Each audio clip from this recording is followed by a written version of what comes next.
लेकिन 95% जो negative thought आपका आएगा कि कहीं कुछ हो न गया हो, ये ना हो गया हो, वो ना हो गया हो। क्यों? बहुत प्यार करते हो इसलिए। तो नंद बाबा बहुत प्यार करते हैं। ये 9 भाई हैं, सब एक संयुक्त परिवार है। लेकिन जब वो गोकुल पर इतना प्रहार होने लगा, इतना ज्यादा होने लगा, तो गोकुल वासियों ने कहा नंद बाबा से और भाइयों ने कहा कि सुनो, जब इतना ज्यादा गोकुल पे आक्रमण हो रहा है तो हम गोकुल को छोड़ देते हैं। हमारे लिए बेटा प्रधान है, भवन प्रधान नहीं है। हम चलेंगे, जंगल में रहेंगे। तो सब भाइयों ने फैसला कर लिया। तो ग्वाल बाल तो एक बात के पक्के होते थे, कह दिया तो कह दिया, चल दिए तो चल दिए। सबको लेकर के नंद बाबा आते हैं वृंदावन में और यहाँ रहना शुरू कर देते हैं। लोगों ने कहा घर कहाँ बनाओगे? कहा घर बनाने का काम ही क्या है, पेड़ की झुरमुट में सो लेंगे। गैयों के लिए घास है चरने को, और पीने के लिए जमुना मैया का जल है। कम क्या है? लेकिन वृंदावन में भी पीछा नहीं छोड़ा। कंस ने अघासुर को भेजा। इसी रास्ते से रोज गैया चराने सैकड़ों बच्चे जाते हैं ग्वाल बाल। लेकिन आज पहली बार ग्वाल बालों ने देखा कि विशाल सुरंग बना हुआ है। तो जब कोई हो साथ में तो सामने वाले को एक आत्मविश्वास होता है कि है ना वो, है ना वो। आपने सुना होगा कि भरत राजस्थान में जब सिंह के बच्चे को पकड़ लिया और पकड़ के दांत फैला दिया, और एक एक दांत जब बच्चा वो 5 साल का गिनने लगा तो सिंहनी बगल खड़ी गुर्रा रही। शकुंतला ने कहा छोड़ दे, उसकी मां खड़ी है। भरत हंस करके कहा कि अगर उसकी मां खड़ी है तो उससे कमजोर मेरी मां नहीं है, मेरी मां भी खड़ी है। आत्मविश्वास। लोगों ने कहा कि ये सुरंग है तो क्या हुआ, चलो घुस जाओ, जो होगा देखा जाएगा, कन्हैया है ना पीछे। सारे ग्वाल बाल अंदर, गैया अंदर, और पीछे से मेरे प्रभु आए। और जब अंदर प्रवेश किए तो मुख बंद कर लिए। यही तो है अड़ोरड़ियान महतो महियान। छोटा से छोटा दुनिया में कौन है, कहा परमात्मा। कबीर कहते हैं कि चींटी के पग नूपुर बांधे वो भी मौला सुनता है। पहली बात तो चींटी के पैर में कोई पायल बांध नहीं सकता नूपुर, मान लो विज्ञान है। और उससे जो धुनी आएगी उस मौला वो भी सुनता है, ये उसका कान है। अड़ोरड़ियान महतो महियान। सबसे छोटा कौन है? परमात्मा के सबसे बड़ा कौन है? कि परमात्मा सब उसी के अंदर समाये हुए। ग्वाल बाल तो मूर्छित हो गए, गैया मूर्छित हो गई उसके अग्नि से। लेकिन जैसे मुख बंद किया, भगवान ने ऐश्वर्य का परिचय दिया। उंगली उठाई, बढ़ाते चले गए, मुख फाड़ता चला गया, फाड़ के फेंक दिए। सारे ग्वाल बालों को बाहर निकाले और मूर्छा टूटी। अघासुर का जब वध किया तो उसी दिन दोपहर में एक लीला करी। भोजन जब तक संयुक्त आदमी बैठ के करता है तब तक प्यार बना रहता है। पहले के जमाने में, आज के 50-60 साल पहले, घर में अगर 4 भाई हैं, बेटे हैं, तो एक साथ बैठ करके भोजन करते थे। इसके बाद स्त्रियां एक साथ बैठ करके करती थी। लेकिन जब से ये परंपरा आई कि पप्पू के पापा का भोजन निकाल दो, आएंगे तो कमरे में खिला देंगे, जब से अपने अपने कमरे में भोजन खाना शुरू हो गया, उसी दिन से प्रेम खत्म हो गया, कोई मिठास नहीं रह गया।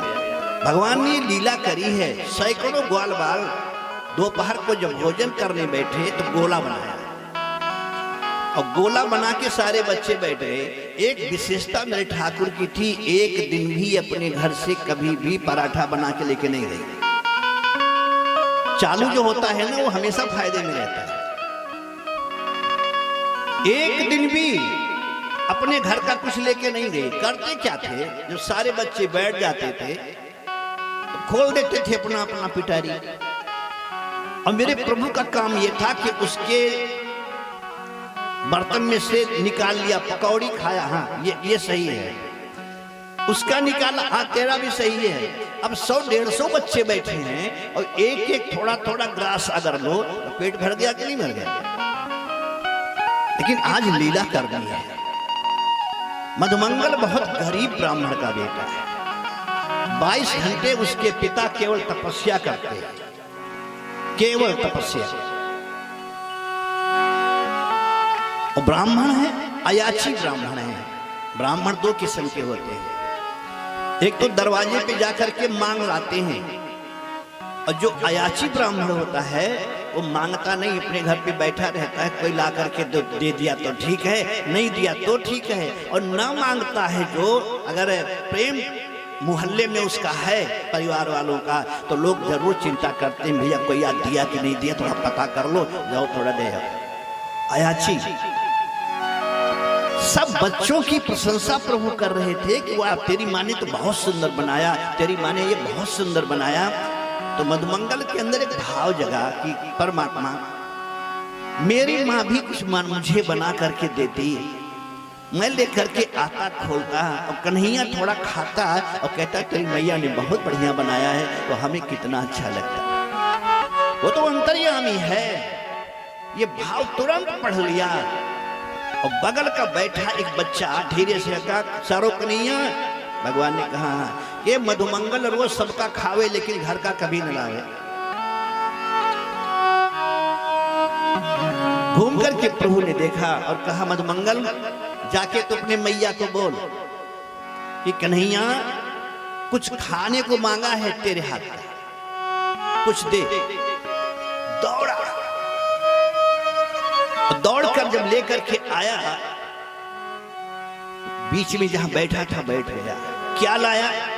जब कहा कि पूर्णमासी से मैया, कन्हैया ने कहो है कि तेरी मैया जो देवे वो हम खावें, घर में कुछ नहीं, मट्ठा था खत्म हो गया, केवल वही जो गगरी होती है वही में कुछ लगा रहा। एक गिलासा पानी डाला, हिलाया और हिला करके गिलासे में रख के बांध दिया, बांध के दे दिया और कह देना कन्हैया से कि तेरी पूर्णमासी मौसी जो खावे वही तुझे खिलाने को दई। बैठ गया जाकर के, क्या तो आएगा अभी खाएगा तो कहेगा तेरी मैया ने बहुत बढ़िया बनायो। लेकिन गरीब आदमी का जो दिल होता है ना, वो भी गरीब होता है, वो भी गरीब होता है। मधुमंगल ने कहा कि देख तो लूं मैया ने क्या दिया है। नहीं, ये अच्छा भी बोलता है और उल्टा सीधा भी बोलने लगता है, मजा नहीं आवे तो। और जैसे मधुमंगल ने गिलासा खोला तो उसमें देखा छाछ भी नहीं। एक गिलासा छाछ में 4 गिलासा पानी डालो, जितना पतला उतना। मधुमंगल ने देखा कि जैसे अभी सरो कन्हैया इसको पावेगा, तुरंत माँ को उल्टा सीधा बोलेगा, तेरी मैया कंजूस है, ये है वो है। मेरी माँ को कुछ ना बोला जाए, बच्चे तो बच्चे होते हैं, इसलिए तुरंत गिलासा उठाया और पीने लगे। तो पड़ोस का बच्चा कहा अरे कन्हैया सारो तेरे लिए आयो, ये तो स्वयं पी रहे हो। और जैसे पीते देखा दौड़े ठाकुर, और आते ठाकुर को देखा आधा पिया आधा ऊपर गिरा दिया, बचने न पावा। इधर ब्रह्मा, जब इतनी चर्चा प्रभु की हुई, ब्रह्मा ने कहा कि देखो तो कि सचमुच परमात्मा है कोई और है। तो ब्रह्मा जी परीक्षा करने के लिए आए।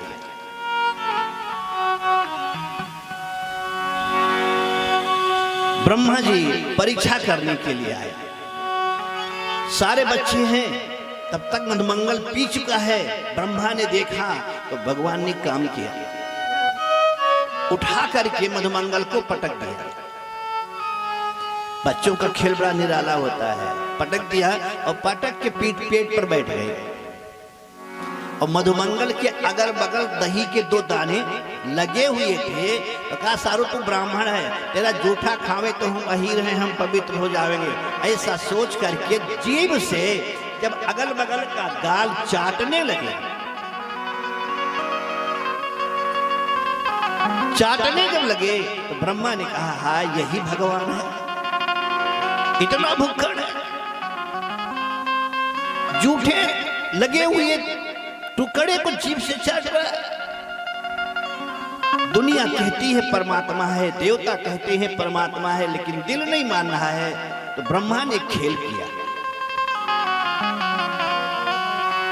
जितनी गैयां चर रही थी इन सभी गैयों को उठा करके अपने लोक में भेज दिया, माया से ब्रह्मलोक में। अभी तक ठाकुर बैठते थे, ग्वाल बाल गैयों को दोपहरी में इकट्ठा करते थे, लेकिन आज भगवान ने कहा तुम लोग यहीं बैठो, आज मैं सबकी गाय लेके आऊंगा, आज सबकी गाय हम लेकर के आएंगे। सारे ग्वाल बाल इकट्ठे जो मिल गए, ब्रह्मा ने वही माया करी, सारे ग्वाल बालों को लेकर के ब्रह्मलोक में भेज दिया। अब न गाय है, न बछड़ा है, न ग्वाल है, केवल एक मेरा प्रभु बचा है। भगवान ने कहा ब्रह्मा दादा लगता है कि ज्यादा सठी आ गए। तुरंत रचना करी, जितनी गैयां थी उतने गाय बन गए, जितने बछड़े थे उतने बछड़े बन गए, और जितने ग्वाल थे उतने ग्वाल बन गए, एक भी संख्या कम नहीं। शाम को गैयां गई, शाम को गैयां गई, जो गाय जहां पे बंधती थी वो वहीं जाके खड़ी हुई, जो बछड़ा जहां रुकता था वो वहीं जाकर के रुका। और सुबह जब दूध दुहने के लिए माताएं आई गोपियां, तो जो 10 लीटर दूध देती थी वो 18 लीटर देने लगी एक रात में। अब यहां चमत्कार क्या है जानती हो? बछड़ा भी कृष्ण, गाय भी कृष्ण, ग्वाल भी कृष्ण, और दूध भी कृष्ण। पूर्णमदः पूर्णमिदं पूर्णात् पूर्णम, सब कृष्ण। रोज का रूटीन बन गया, नियम बन गया। चला नहीं जाना है, लौट के आना है। ये लीला चली 1 साल तक, 1-2 दिन नहीं, ये लीला 1 साल तक चली।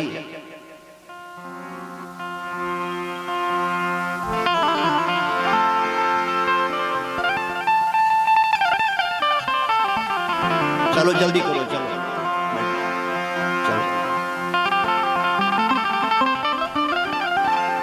बोलिए हनुमान जी महाराज की। तो ये जो मधुमंगल के पिताजी हैं, ये कुल पुरोहित हैं नंद बाबा के। इन्होंने घोषणा करवा दी पूरे ब्रजमंडल में कि 12 वर्ष तक कोई सुंदर मुहूर्त नहीं आ रहा है। 12 वर्ष तक कोई सुंदर शादी का मुहूर्त नहीं आ रहा है। तो जिनकी छोरियां बड़ी हैं या सयानी हैं या छोटी हैं, वो सब इसी साल अपने अपने बच्चों का विवाह बर देख करके ढूंढ करके सब कर दो, नहीं 12 साल तक शादी नहीं होगी। इसके पीछे राज क्या है? कह तो दिया। सारे निकले अहीर। हमारे यहाँ कहावत है, गुड़ ना हो तो अन्न ना हो तो सतुआ खाओ, और कोई न मिले तो हमसे बतुओ। इसका मतलब ये नहीं है वो फक्कड़ होते हैं। ये जो भाव है कि वो ज्यादा टेंशन नहीं लेते, आवश्यकता पड़े तो टेंशन देते हैं, लेकिन लेते नहीं है कि उदास होकर के बैठे रहना। मस्त रहो, मस्ती में आग लगे बस्ती में, उनका अलग फार्मूला होता है। तब कहा कि कोई न मिले तो आओ। घोषणा जैसे हुई, सब लोगों ने विवाह की तैयारी कर दी। ये लीला चली 1 वर्ष तक। लेकिन बहुत ध्यान से सुनना इस चीज को।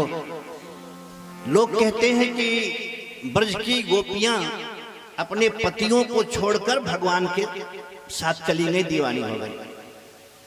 अब आप एक चीज बताओ, इस वर्ष जो शादी हुई है गोपियों की, वो किसके साथ हुई है? मुखौटा है आपका, लेकिन पूरा चेहरा है ठाकुर का। क्योंकि गाय भी कृष्ण, दूध भी कृष्ण, बछड़े भी कृष्ण, ग्वाल बाल भी सब कृष्ण। तो शादी हो रही है कृष्ण से, केवल चेहरा बदला है। 1 वर्ष के बाद जब ब्रह्मा जी ने कहा देखूं तो भगवान कहाँ गया, तो ब्रह्मा जी जब आए वृंदावन में, देखा तो गैया चर रही हैं, ग्वाल बाल घूम रहे हैं, सब वैसे का वैसे दृश्य है। ब्रह्मा ने कहा कि मैं तो ऊपर से नीचे आया, लेकिन मेरे से पहले ये कैसे आ गए। इसको ऐसे समझो, आप अयोध्या जब जाओगे तो विक्रम जोत पड़ता है, विक्रम जोत के उधर पूरा बाजार है और बीच में सरजू बैठी है। एक गरीब ब्राह्मण है, उसकी बहन ब्याही गई थी विक्रम जोत में, तो सावन भादो कुआर 4 महीना जो बीता, वो वही भात और लौकी की सब्जी, चूंकि लौकी छपरा के ऊपर चावल घर में, वही भात और लौकी की सब्जी, लौकी की सब्जी भात। जब थक गया, खेती खत्म, तो वो कहा कि अब चलते हैं बहन के यहाँ, शहर है और बढ़िया बढ़िया सब्जी आती होगी और आराम से 2-4 दिन बहन के यहाँ खाएंगे, स्वाद बदल जाएगा। बहन ने देखा कि 4 साल के बाद भैया जी आए हैं, सम्मान किया, तुरंत भोजन की व्यवस्था करने लगी। तो सोची कि क्या खिलाऊं, इतने दिन के बाद आए हैं। तो लगी सोचने कि अब इतने दिन के बाद आए हैं तो जो ताजी सब्जी बाजार में हो उसी को मंगाते हैं। और संयोग से ताजी सब्जी के नाम पे लौकी आया, बनी सब्जी, चावल परोसा गया, कहा चलो भैया भोजन करो। और भैया जब गए भोजन करने, चौकी पे बैठे और जैसे लौकी को देखे, उनको एलर्जी लौकी से थी, और जैसे लौकी को देखे तैसे उदास हो गए। तो बहन ने कहा भैया खाओ ना, कहा खाते, कुछ सोच रहे हो, कहे हाँ क्या, कि मैं लौकी महारानी से पूछ रहा हूं कि हे लौकी माता, हम तो नौका पे बैठ करके विक्रम जोत आए, अब मेरे से पहले तुम कैसे यहाँ टपक गई। अगर पता होता यहाँ भी तुम मुझे मिलोगी तो घर छोड़ करके नहीं आती। ये हाल ब्रह्मा का है। ब्रह्मा जी आए देखने की अब क्या हो रहा है, और उनके पहले ग्वाल बाल खड़े हैं, बच्चे छोटे बछड़े चर रहे हैं, गैया चर रही हैं, मस्ती ले रहे हैं। ब्रह्मा ने कहा कि ऐसा कैसे हो सकता है। फिर भगे ब्रह्मा ऊपर, और तब तक मेरे प्रभु ने एक नया ब्रह्मा स्वयं बन करके गई गद्दी पर बैठे और द्वारपालों से कह दिया सावधान हो जाना, एक नकली ब्रह्मा ब्रह्मलोक में घूम रहा है, मिल जाए तो पकड़ के लियो। अब ब्रह्मा को क्या मालूम कि हम ही पकड़े जाएंगे। और द्वारपाल सशक्त, पहरा गंभीर, जैसे पहुंचे तैसे धर लिया गया है।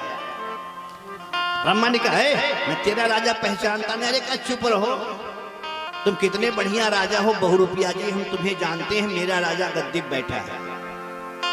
पकड़ के जबरदस्ती ले गई। ब्रह्मा जी जब गए सामने देखे तो ठाकुर जी मुस्कुरा दिए। ब्रह्मा जी को लगा असली ब्रह्मा मैं हूं, लेकिन ये कौन है। तो भगवान ने कहा कि कहो बहुरूपिया जी। ब्रह्मा ने कहा हम असली है। कहा कोई प्रूफ है असली हो तो कहां गए थे, किस लिए गए थे।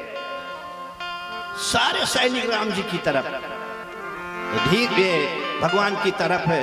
ब्रह्मा जी ने कहा यह कोई साधारण हस्ती नहीं है। आंखें बंद करके जब देखा तो साक्षात नारायण का दर्शन किया। देया सदा सवित मंडल मध्यवर्ती दिव्य भगवान का दर्शन किया है। ब्रह्मा जी ने क्षमा मांगी है, कहा मेरे ग्वाल बालों को ले जाओ कर। अपनी माया का संवरण कर लिया, छिपा लिया, और जितने ग्वाल बाल रियल में ओरिजिनल थे वो वृंदावन में फिर आ गए। ये कथा सुना रहे हैं परीक्षित को सुखदेव जी महाराज। सुखदेव स्वामी ने कहा कि 1 वर्ष के बाद सारे बच्चे घर में जब आए तो अघासुर की कथा सुनाई कि बहुत बड़ा वो अजगर था, राक्षस था, मारा। तो सुखदेव जी ने कहा 1 मिनट रुको। ब्रह्मण कालांतर कृतम तत्कालम कथम भवे। जो 1 वर्ष पहले की घटना घट चुकी है, 1 वर्ष के बाद ये बच्चे आकर के आज क्यों बता रहे हैं। तब सुखदेव जी ने भेद खोला कि बच्चे 1 साल तक ब्रह्मलोक में थे या थे। अब इस 1 साल में जिन जिन बच्चियों की शादी हुई, अब बोलो उसका पति कौन। फेरा घूमे दूसरे के साथ और ब्याह के कोई और ले जाए। विवाह हुआ ठाकुर के साथ है और 1 वर्ष के बाद ठाकुर अंतर्ध्यान हुए तो जो रियल उस नाम का बच्चा था वो सामने है। अब इसको पति माने कि जिसके साथ भावरी हुई उसको पति माने। इसीलिए सूरदास ने लिखा है, तजो पिता प्रहलाद विभीषण बंधु भरत महतारी गुरु बलि तजो कंत सब प्रजतनी। जिन जिन छोरियों का विवाह उस साल में हुआ था वो सब पतियों को छोड़ करके भगवान के पास पहुंच गई, लेकिन कहां पहुंची वो आगे बताएंगे। अभी ये प्रसंग करें। इस प्रसंग के बाद कालिए नाग की चर्चा आती है। दूषित जल को शुद्ध करने के लिए परमात्मा ने कालिया का उद्धार किया है। कार्तिक का महीना प्रारंभ होने वाला है और कार्तिक में ज्यादातर तीर्थ में लोग कल्पवास करते हैं। गांव में भी स्त्रियां पीपल का दीपक जलाना, तुलसी को इस प्रकार से करती हैं। सुखदेव स्वामी कहते हैं कि जो छोरियां हैं गोकुल की, वो रोज जमुना में जाकर के स्नान करती हैं और नंगे स्नान करती हैं। कपड़ा उतार के रख दिया, नंगे नहाई, बाहर आ गई, पहन के फिर चली आई और आकर के सीधे कात्यायनी माता के मंदिर में। आज भी वृंदावन में भगवान हो या ना हो, लेकिन 4 चीजें आज भी भगवान के जमाने की है। एक तो कात्यायनी माता का मंदिर, जहां ये गोपियां वरदान मांगने गई हैं। कात्यायनी महामाये महायोगिन्यधीश्वरी नंद गोप सुतम देवी पतिम कुरुमेते नमः। ये नंद का जो बेटा है वो मेरा पति बने, ऐसा मुझको आशीर्वाद दे। तो कात्यायनी माता का वही मंदिर है जो उस जमाने में था। जमुना मैया वही हैं जो उस जमाने की थी। गिरिराज वही हैं जो उस जमाने के हैं। और वह जो निकुंज वन है, जो लीला है, वो वही जमाने का है, आज का नहीं है। ये 4 चीजें आज भी वृंदावन में द्वापर की हैं, भगवान कृष्ण की लीला की। मन में तो भाव है कि ठाकुर जी पति बने। एक दिन स्नान करके आई, कात्यायनी माता के मंदिर में गई और जाकर के जब लौटी तो ठाकुर जी मिल गए। ठाकुर जी ने कहा कि तुम लोग पूजा करने जाती हो ये ठीक है, लेकिन जो तुम सुबह स्नान करने जाती हो वो गलत है। गोपियों ने कहा क्या गलत है? कहा स्नान करने जाती हो, नंगा स्नान करती हो। वरुण देवता जल में वास करते हैं और नग्न स्त्री को जल में कभी प्रवेश नहीं करना चाहिए। ये गलत है, दोष है, पाप है। कोई पाप नहीं, गोपियों ने कहा। तो ठाकुर ने कहा अच्छा मान लो तुम स्नान कर, कोई आ जाए तो उचक करके सारी गोपियां बोली हाँ 4 बजे रात को कौन आ जाएगा, हम सबको जानते हैं, हीरो को 7 बजे तक सोते। भगवान ने कहा लीला करके दिखाना पड़ेगा। दूसरे दिन गोपियां गई, रोज वही का नियम, कपड़ा उतारा और कूद गई पानी में। रात है और ठाकुर जी पीछे से गए, सबका कपड़ा लेकर के ऊपर टांग दिया, सबका कपड़ा ऊपर ले जाकर के टांग दिया। अब जल्दी जल्दी स्नान किया 10 मिनट, अब बाहर जब निकलने लगी तो कपड़ा ही नहीं। एक ने कहा मेरा कपड़ा कहाँ गया, एक ने कहा मेरा कहाँ गया। कहा किसी का कपड़ा नहीं है, गया कहाँ? तो उसी में एक सयानी थी पीछे थी, कहा वही ले गया होगा, ऊपर वाला जाने कहाँ गया। जब ऊपर मुख करके करी कि ऊपर वाला जाने, तो सबका वो लहंगा फहरा रहा था। वो बोली अरे ये ऊपर है। गोपियों ने कहा ऊपर है तो ऊपर कौन ले गया? तो लोगों ने कहा एक ही हो सकता है, दूसरा कोई नहीं। अगर वस्त्र ऊपर है तो ले जाने वाला भी ऊपर ही होगा। धीरे धीरे प्रकाश होना शुरू हुआ है। गोपियों ने सीधे देखा जब, तो ठाकुर जी कदम वृक्ष पर बैठे, दोनों पैर हिला रहे। अब कोई दिल की बात बतावें, मेरे परमात्मा को सबसे ज्यादा बदनाम किया है फोटो खींचने वालों ने। ध्यान से सुनना, ये जो फोटो बनाने, कैलेंडर बनाने वाले हैं, ये मेरे परमात्मा के स्वरूप को, चरित्र को बिगाड़ने की कोशिश किया है। जिस दिन भगवान ये चोरी वस्त्र का किए थे, उनकी उम्र 4.5 साल की थी। आज इस कलिकाल में 4.5 साल के बच्चे के अंदर कोई विकार जन्म नहीं लेता। तो मेरे परमात्मा में वो कैसे, लेकिन जब भी फोटो देखोगे तो वो 18-20 साल से नीचे का तो है, मिलेगा ही नहीं आपको। सारी गोपियों ने देखा है कि भगवान ऊपर बैठे हैं, तो अब तो मामला फंस गया, तो अब प्रार्थना करने लगे। सुखदेव स्वामी कहते हैं कि सबसे पहले जो वैश्य हैं, व्यापारी, इनकी छोरियों ने प्रार्थना किया, हाथ जोड़ करके खड़ी हो गई और इतने प्यार से बोली कि श्याम सुंदर ते दास्य, एक नहीं है, हम तो तुम्हारी दासी हैं। करवाम तयोदितम, तुम जो बोलो हम करने को तैयार हैं। तो भगवान ने कहा पक्का कहे यहाँ के बाहर निकलो, बाहर निकलो, कपड़ा ले लो। तो बोले कि ना ना ये नहीं होगा, तो जो बोले हम करेंगे, लेकिन कपड़ा दे दे। कहा नहीं ये नहीं होगा। इसके बाद जो ब्राह्मणों की छोरियां थी उन्होंने हाथ जोड़ा, हे धर्मात्मा, तुम तो धर्मात्मा हो, देहि वासांसि धर्मज्ञ, हे धर्मात्मा तुम दे दो, आप तो धर्माधिकारी हो। भगवान ने कहा सब हूं, लेकिन बाहर आके ले जाओ। ये नहीं होगा। अब तो एक ही बचे, जो क्षत्रियों की छोरियां हैं, राजपूतों की, वो भी लेकिन ऐसे नहीं बोली, इतने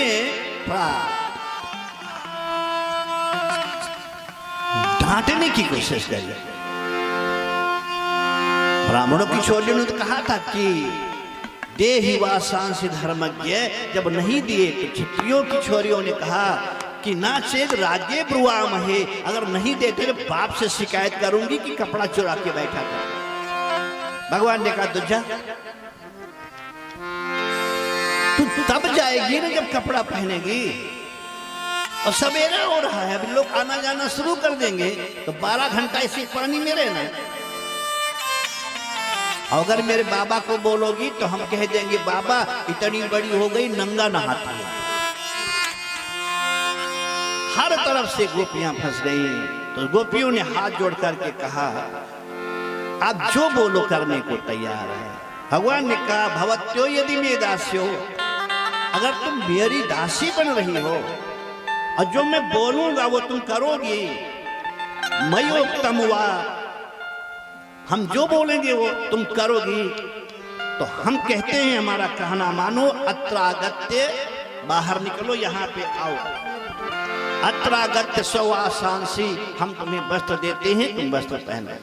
गोपियों ने सोचा अब इज्जत बचाने का एक ही तरीका है। सब झुंड में आई छोटी छोटी छोरियां। भगवान ने सबको एक एक वस्त्र दिया, सबने पहना। ये कथा जब सुना रहे थे सुखदेव स्वामी, तो परीक्षित जी को थोड़ा अच्छा नहीं लगा। परीक्षित जी ने कहा कि माफ करना, ये कौन परमात्मा है जो धर्म के अवतार के लिए आया है? जो धर्मात्मा है वो इन छोरियों को नग्न अवस्था में बाहर निकाल करके और फिर कपड़ा पहनने को दिया। सुखदेव स्वामी ने कहा कि मैंने गलत चेले का चुनाव कर लिया। बहुत ध्यान से सुनिएगा, मैंने गलत चेले का चुनाव कर लिया। परीक्षित जी कांपने लगे, क्यों गुरुदेव? कहा ये जो गोपियां हैं इनको तुम गोपी समझते हो? ये गोपी हैं, ये वेद की ऋचाएं हैं और साक्षात वो नारायण है। एक बात बताओ, परीक्षित ने कहा क्या कि धान को कड़ाही में भून दिया जाए। बात समझिएगा, धान को कड़ाही में भून दिया जाए और भूनने के बाद उसको खेत में बेरन डाला जाए, जमेगा? तो परीक्षित ने कहा कि जब भून दोगे तो कैसे जमेगा? सुखदेव स्वामी ने कहा यही तो कह रहे हैं, भर्जिता क्वचिता धान्या प्रायो बीजाय नेशते। यह भुना हुआ जैसे धान नहीं जमता, उसी प्रकार से जो गोपियां हैं इनके अंतर के समस्त विकारों को जला दिया, भून दिया है। अब ये निर्मल हो गई हैं, और जब निर्मल हो गई तो चिदानंद रूपः शिवोहम हैं। अब इसलिए परीक्षित जी ने क्षमा मांगा, कहा गुरुदेव हमारी दृष्टि वहां तक नहीं पहुंच पाई। और आगे लीला बढ़ी। सवेरे का समय, पूरे 84 कोस ब्रजमंडल में शुद्ध देसी घी की सुगंधी आ रही है। हम लोग इतने अकर्मण्य हो गए और इतने विश्वासी हो गए। सिद्धार्थ नगर की जनसंख्या कितनी होगी आपकी? 4 लाख 5 लाख। कोई ऐसा घर नहीं है जिस घर में दूध ना आता हो, 1 लीटर 2 लीटर 3 लीटर। बगल में बांसी, ज्यादा दूर नहीं। 5 लाख की जनसंख्या है, इतना दूध कहां से आता है? दही कहां से आ रही है? और इन सब को छोड़ो, मेरा विश्वास है कि अगर सिद्धार्थ नगर में कोई खड़ा हो जाए कि मेरे को 20 कुंटल 30 कुंटल देसी घी चाहिए तो मिल जाएगा। गाय दिखती नहीं है, दूध पर्याप्त है, दही पर्याप्त है, घी पर्याप्त है। पहले के जमाने में अगर मां घी से छौंक लगा दे दाल में तो पूरे घर में सुगंधी फैल जाती थी। आवाज 1-250 ग्राम डाल दो फिर भी कुछ फर्क नहीं पड़ता है। तो वो ब्रजमंडल की गैया, सारी ब्रजमंडल की नारियां गोपियां अपने अपने घर में आज 56 भोग बना रही हैं। 56 भोग बना रही है। सुबह सुबह ठाकुर जी उठे और मैया मैया करते करते किचन में पहुंचे। और जैसे किचन में पहुंचे तो देखा कि मां पकौड़ी छान रही। बच्चे तो बच्चे होते हैं, और लाडला हो, अकेला बेटा हो तो सोचो कैसा होगा। जैसे माँ के पास गए, धीरे से एक पकौड़ी उठाई और जैसे खाने चले माँ ने हाथ पकड़ लिया। ना लाला ना, आज तो पहले तू नहीं खावेगा। काहे को मैया? कि आज तो जय जय का भोग लगेगा, आज पहले जय जय खावेगा फिर तुम लोग हम लोग खाएंगे। हाथ की पकौड़ी छीन ली, रख दिया, क्योंकि भोग अशुद्ध हो जाएगा, जय जय का भोग लगेगा। भगवान ने कहा मैया ये जय जय कौन है? अम्मा ने कहा कि हम पकौड़ी बनावे, हम भोजन बनावे कि तुझे कहानी सुनावे। जा बाबा से पूछ ले। बाहर बाबा बैठे हैं, आकर के बगल में बैठ गए, गाल फूला है। बाबा समझ गए नाराज होकर के आ रहा है। धीरे से हाथ रखा और कहा कि बेटा क्या बात है, काहे को तुम? तो भगवान ने कहा कि बाबा ये जय जय कौन है? ये जय जय कौन है? उसी समय मधुमंगल भी आ गया और कुल पुरोहित भी आ गया सबके बीच में। भगवान ने कहा जय जय कौन है? तो नंद बाबा ने कहा परजन्यो भगवान इंद्रो मेघातस्यात्ममूर्तयः। ये जो जय जय है ये इंद्र है। क्योंकि वो इंद्र जल बरसाता है तो घास जमती है, और घास जमती है तो गैया चरती खाती हैं, और गैया खावे तो दूध देवे, और हम दूध बेचें उससे जीवन हमारा चले, तो हमारा भगवान जय जय है। भगवान ने कहा मेरे को सपना आया है, जय जय का भी जो बड़ा भगवान है उसने कहा कि सबसे बड़े हम, लेकिन ब्रजवासी हमें नहीं खिलाता। नंद बाबू ने कहा ये दूसरा जय जय कौन है? तो कहा दूसरा जय जय गोवर्धन नाथ है, सबसे बड़े नाथ हैं। बोले कैसे? कहा जगन्नाथ, केदारनाथ, बद्रीनाथ और बीच में गोवर्धन नाथ। ये गोवर्धन नाथ आए कहां से? तो आपको शायद एहसास हो, सुने ना सुने हो, त्रेता में जब हनुमान जी महाराज संजीवनी बूटी लेकर के आए थे पर्वत को, और पर्वत लंका में रखा गया, संजीवनी से लखन जीवित हुए, तो राम जी ने हनुमान जी से कहा कि जाओ जहां से लाए हो वहीं पे फिर स्थापित कर दो। और जब उठाने हनुमान जी चले, कहा रुक जाओ, जाके अपने प्रभु से पूछ के आओ कि बिरादरी से मेरे को अलग कर दिया गया, अब हम बिरादरी में शामिल नहीं हो सकते, लोग शामिल नहीं करेंगे। मेरी संजीवनी लेकर के आपने अपने बच्चे को तो जिंदा कर लिया, भाई को, लेकिन हमें क्या मिला? इधर से भी गए उधर से भी गए, हमारा क्या होगा? हनुमान जी ने कहा कि ऐसा कहा है। भगवान ने कहा तो अब वहां मत ले जाओ, वो ठीक है, जगत मजूरी देता है, क्यों राखें श्री राम, संसार काम कराता है तो मजदूरी देता है, तो भगवान ऐसा कैसे कर सकते हैं? तो कहा मत ले जाओ, इसको ले जाकर के ब्रजमंडल में स्थापित करो और कह देना कि उन्होंने वादा किया है कि जितनी पूजा त्रेता में श्री राम की नहीं हुई है, उससे ज्यादा पूजा द्वापर में मैं उसका करवाऊंगा। तो आज वो समय आ गया है। भगवान ने कहा कि सबसे बड़े तो गिरिराज भगवान है, गोवर्धन नाथ भगवान है। मधुमंगल ने कहा क्या प्रूफ है कि ये भगवान है? तो नंद बाबा ने कहा कि अब बोलो क्या प्रूफ है? भगवान ने कहा, ठाकुर ने कहा कि जब भोग लगाओगे तो वो खाते दिखेगा, पहला पहला। तो मधुमंगल ने कहा सारो देख, अगर तेरा भगवान एक मदद करे तो हम लोग तैयार हैं। क्या कहे? हम लोग गरीब हैं, जो कुछ खिलावे वो खुश होकर के खा ले तो हम तैयार हैं। भगवान ने कहा चलो कर लेंगे। दूसरा कहे अगर मेरे पे मुसीबत आवे, जो पहले वाला जय जय है परेशान करे, तो हम सबको बचाने का ठेका ले तो हम तैयार हैं। भगवान ने कहा ये भी हो जाएगा। तो ठाकुर तैयार हुए, ढिढोरा पूरे ब्रजमंडल में फेर दिया गया कि आज जय जय का भोग गोवर्धन के तलहटी में गिरिराज भगवान का लगेगा। सारे ग्वाल बाल अपने अपने छकड़े पर 56 भोग लाद कर परिवार के साथ चले। पहले के जमाने में बंधन बहुत था, बहुएं इतनी डरती थी सासुओं से, और सासू का निगाह हमेशा चढ़ा रहता है, ए गोघट कर और नीचे खींच। ये तो अच्छा है, आजकल आप लोग बहुत अच्छे हो गए। सासू सास लोग कहते हैं श्वास लेना जो दूभर कर दे बहू का, वही पक्का है। अभी जल्दी शादी हुई थी, बीच में रोड, एक घर उधर एक घर उधर, दोनों में नई नई बहुएं आई थी और रोज चर्चा कन्हैया आए सो, कन्हैया आए सो, कन्हैया आए सो, रात दिन केवल चर्चा कन्हैया का।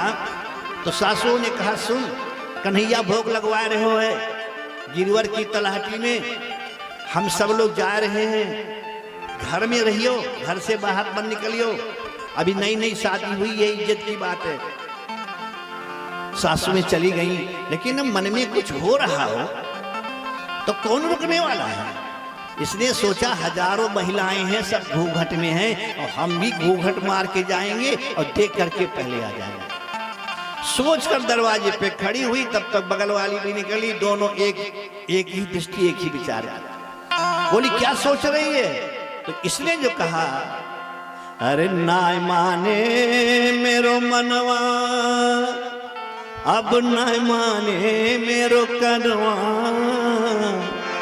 मैं तो गोवर्धन को जाऊं मेरो वीर, नाय माने मेरो मनवा, मैं तो गोवर्धन को जाऊं मेरो वीर, नाय माने मेरो मनवा, मैं तो गोवर्धन को जाऊं मेरो वीर, नाय माने मेरो मनवा, मैं तो गोवर्धन को जाऊं मेरो वीर, नाय माने मेरो मनवा।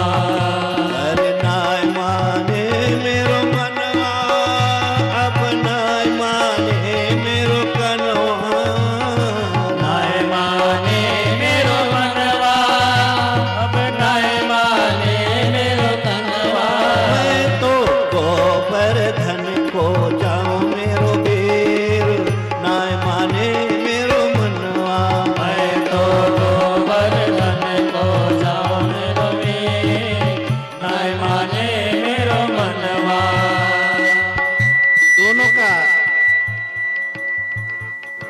दोनों का हिसाब बैठ गया। घाघरा पहना, चुदरी ओढ़ी, घूंघट निकाला, पहुंच गए। पहले से ठाकुर बीच में बैठे हैं, सारे लोग खड़े हैं, एक तरफ महिलाएं खड़ी हैं, एक तरफ पुरुष खड़े हैं, और जो पीछे आया है अब तो पीछे ही रहेगा। नीचे क्या हो रहा है तो सब बैठ जाए, सब खड़े हैं, उचक उचक के देख रहे हैं। ये दोनों अभी नई नवेली आई थी, 20 साल 22 साल की कुल उम्र है, और इसकी जो बुढ़िया डोकरी है वो सासू वो 80-85 साल की, तो घर में तो कैद कर दिया, गई वहां देखने के लिए। तो दोनों ने सोचा एक काम करो, अंदर तो घुस नहीं सकते, कहीं सासू मिल न जाए, तो पीछे जो खड़े हैं इन्हीं के कंधे पे हाथ रख करके और उचक्का मारो, उछलो, और उछल के एक बार कन्हैया को देख लो। बस जो भाव आया तो दोनों जो अगल बगल में खड़ी थी, एक के दोनों के कंधे पे रख करके मारी जब उचक्का। अब 90 किलो का शरीर है, 85 और 80 साल की बुढ़िया पर दबाव पड़ेगा तो खड़ी रहेगी क्या? जैसे जही गिर शरण दे हनुमंता, चलो सगा पाताल तुरंत, जैसे पकड़ के उचक्का मारा, गिरी धड़ाम से, और जैसे गिरी, अब काहे का घूंघट, काहे का घूंघटा, वो बुढ़िया खड़ी हुई, बाहर खींच के लगी जब बोलने, तो संयोग से जब हाथ पकड़ के डांटने की कोशिश करी तो उसी की बहू निकली, जिसको घर में रहने के लिए कहा था, जिसका डर था बेदर्दी, वही बात हो गई। अब आई हो तो जाओगे कहां? लगी बोलने, इतना गजब गजब की भाषा, तेरी माँ ने क्या खा करके पैदा किया, नाक कटवा लिया, ये कर दिया, वो कर दिया, बेइज्जती करवा दी, सब तुझे देख रहे हैं, देख शर्माती भी नहीं है। तो बहू ने कहा कि सासू मां बहुत हो गया, अब तो जो होगा देखा जाएगा, लगन हर से लगा ली है, जो होगा देखा जाएगा। तुम कहती हो कि लोग मुझे देख रहे हैं? सासू ने कहा हाँ, ये शर्म करो, हमें केवल एक ही देख रहा है। कौन? तो बहू ने कहा कि सबई बिलोकत श्याम को, और को न देखत मोय, लेकिन तुम समान को पापिनी,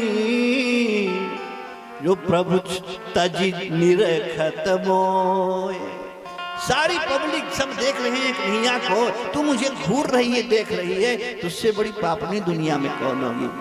सासू ने कहा चल घर देख, कहे देख लो, अब क्या देखना है? अरे लगन हरि से लगा ली है, जो होगा देखा जाएगा। लगन हरि से लगा ली है, जो होगा देखा जाएगा। लगन हरि से लगा ली है, जो होगा देखा जाएगा। लगन हरि से लगा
सुनो, भगवान अगर घर में आवे और भगवान का पूजन करना हो तो सबसे पहले क्या करना चाहिए?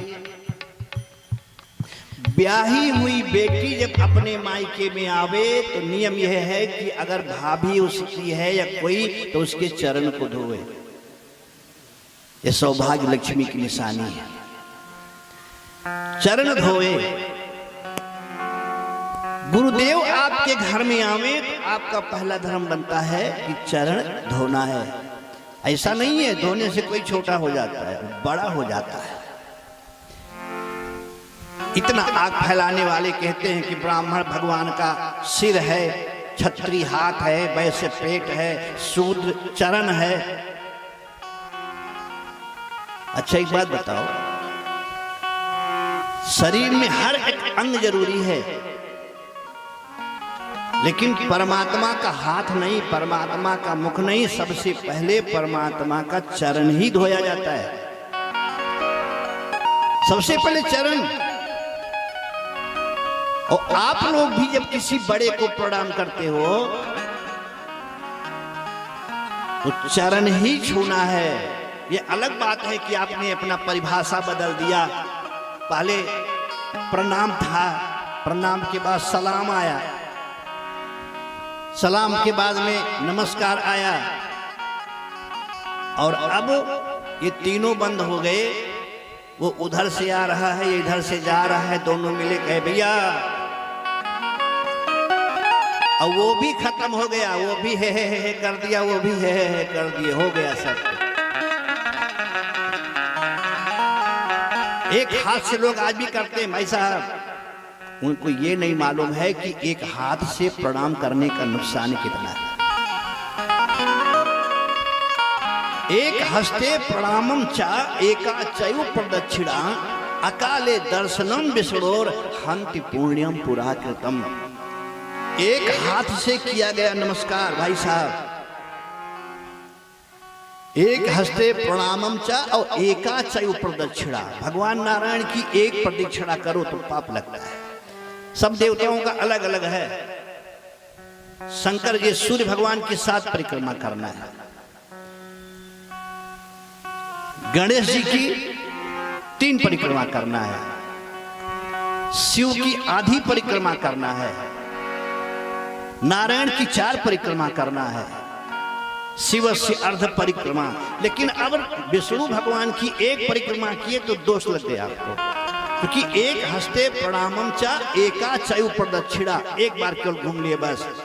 और अकाले दर्शनम विष्णु, इस चीज को ध्यान रखना। पर्दा लगा है, मंदिर बंद है, आप बहुत बड़े सेठ हो, आप काफी खर्चा देते हो मंदिर का, अरे भाई मैं आया हूं तो दर्शन करा दो। और अपने अधिकार के तहत आप गए, पर्दा हटा के दर्शन आपने कर लिया तो बहुत बड़ी गलती कर दी। क्यों? ये 3 काम करने से जो पुण्य होता है, एक हस्ते प्रणामम चा एका चयु प्रदक्षिणा अकाले दर्शनम विष्णोर हंति पुण्यम पुरा कृतम। जो पूर्वार्जित पुण्य आपका पीछे का है उसका नाश कर देता है। इसलिए जब भी प्रणाम होते तो हाथ जोड़ के प्रणाम। कीन प्रणाम चरण धरि माथा, एक हाथ की परंपरा हमारे यहाँ की नहीं।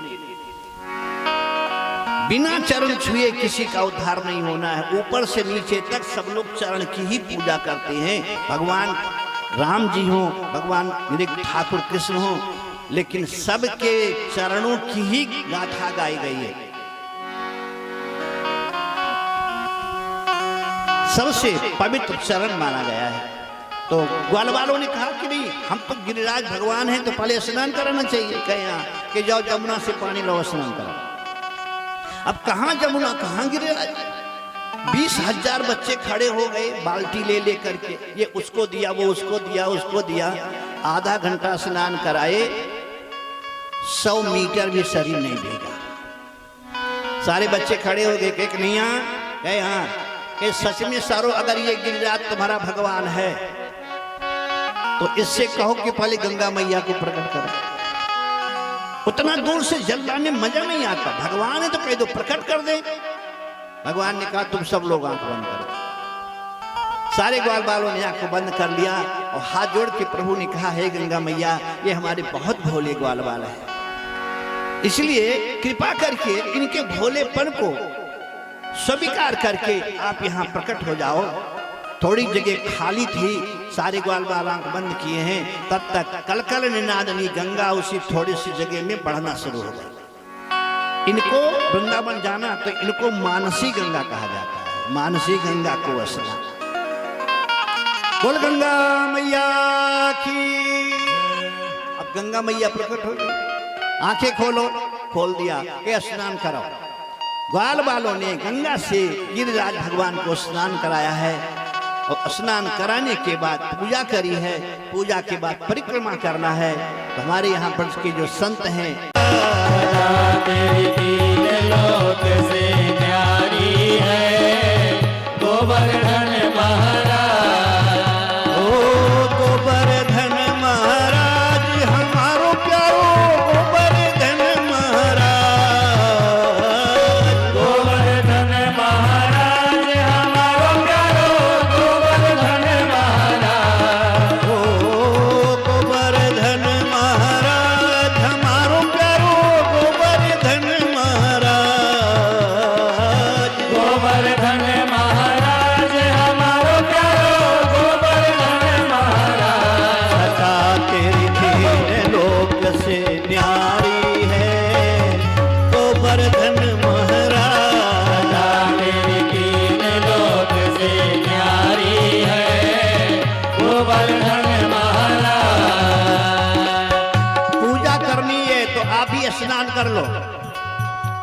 मानसी गंगा को स्नान, मानसी गंगा को स्नान, मानसी गंगा को स्नान, मानसी गंगा को स्नान। धरो फिर चकलेश्वर को ध्यान, धरो फिर चकलेश्वर को ध्यान, धरो फिर पूजा की तैयारी है गोवर्धन महाराज, फिर पूजा की तैयारी है गोवर्धन महाराज, ओ गोवर्धन महाराज हमारो प्यारो गोवर्धन महाराज, गोवर्धन महाराज हमारो प्यारो गोवर्धन महाराज। सदा तेरी तीन लोक से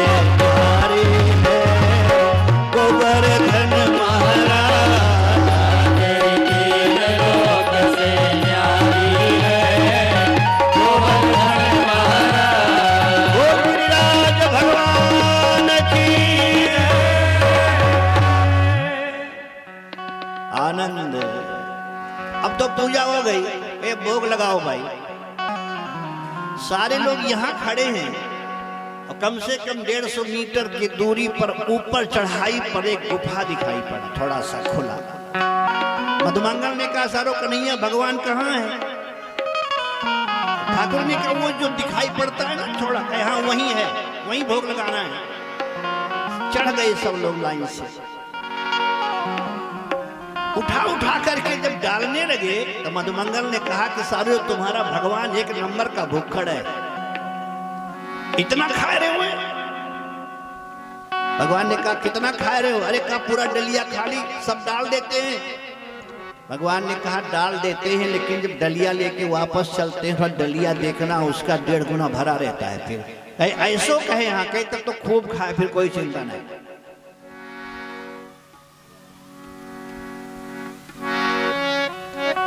दूर खड़े हैं भगवान कृष्ण के साथ में, ये मधुमंगल खड़ा है।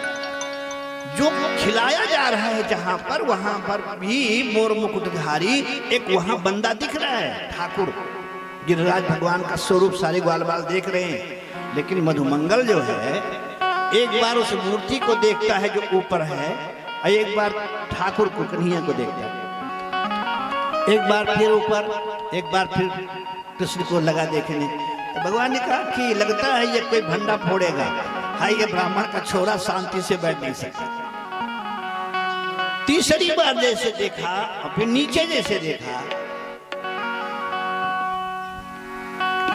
मधुमंगल ने कहा कन्हैया का यहाँ ये सारो लग रहे हो है कि तू ही गोवर्धन बन गए हो,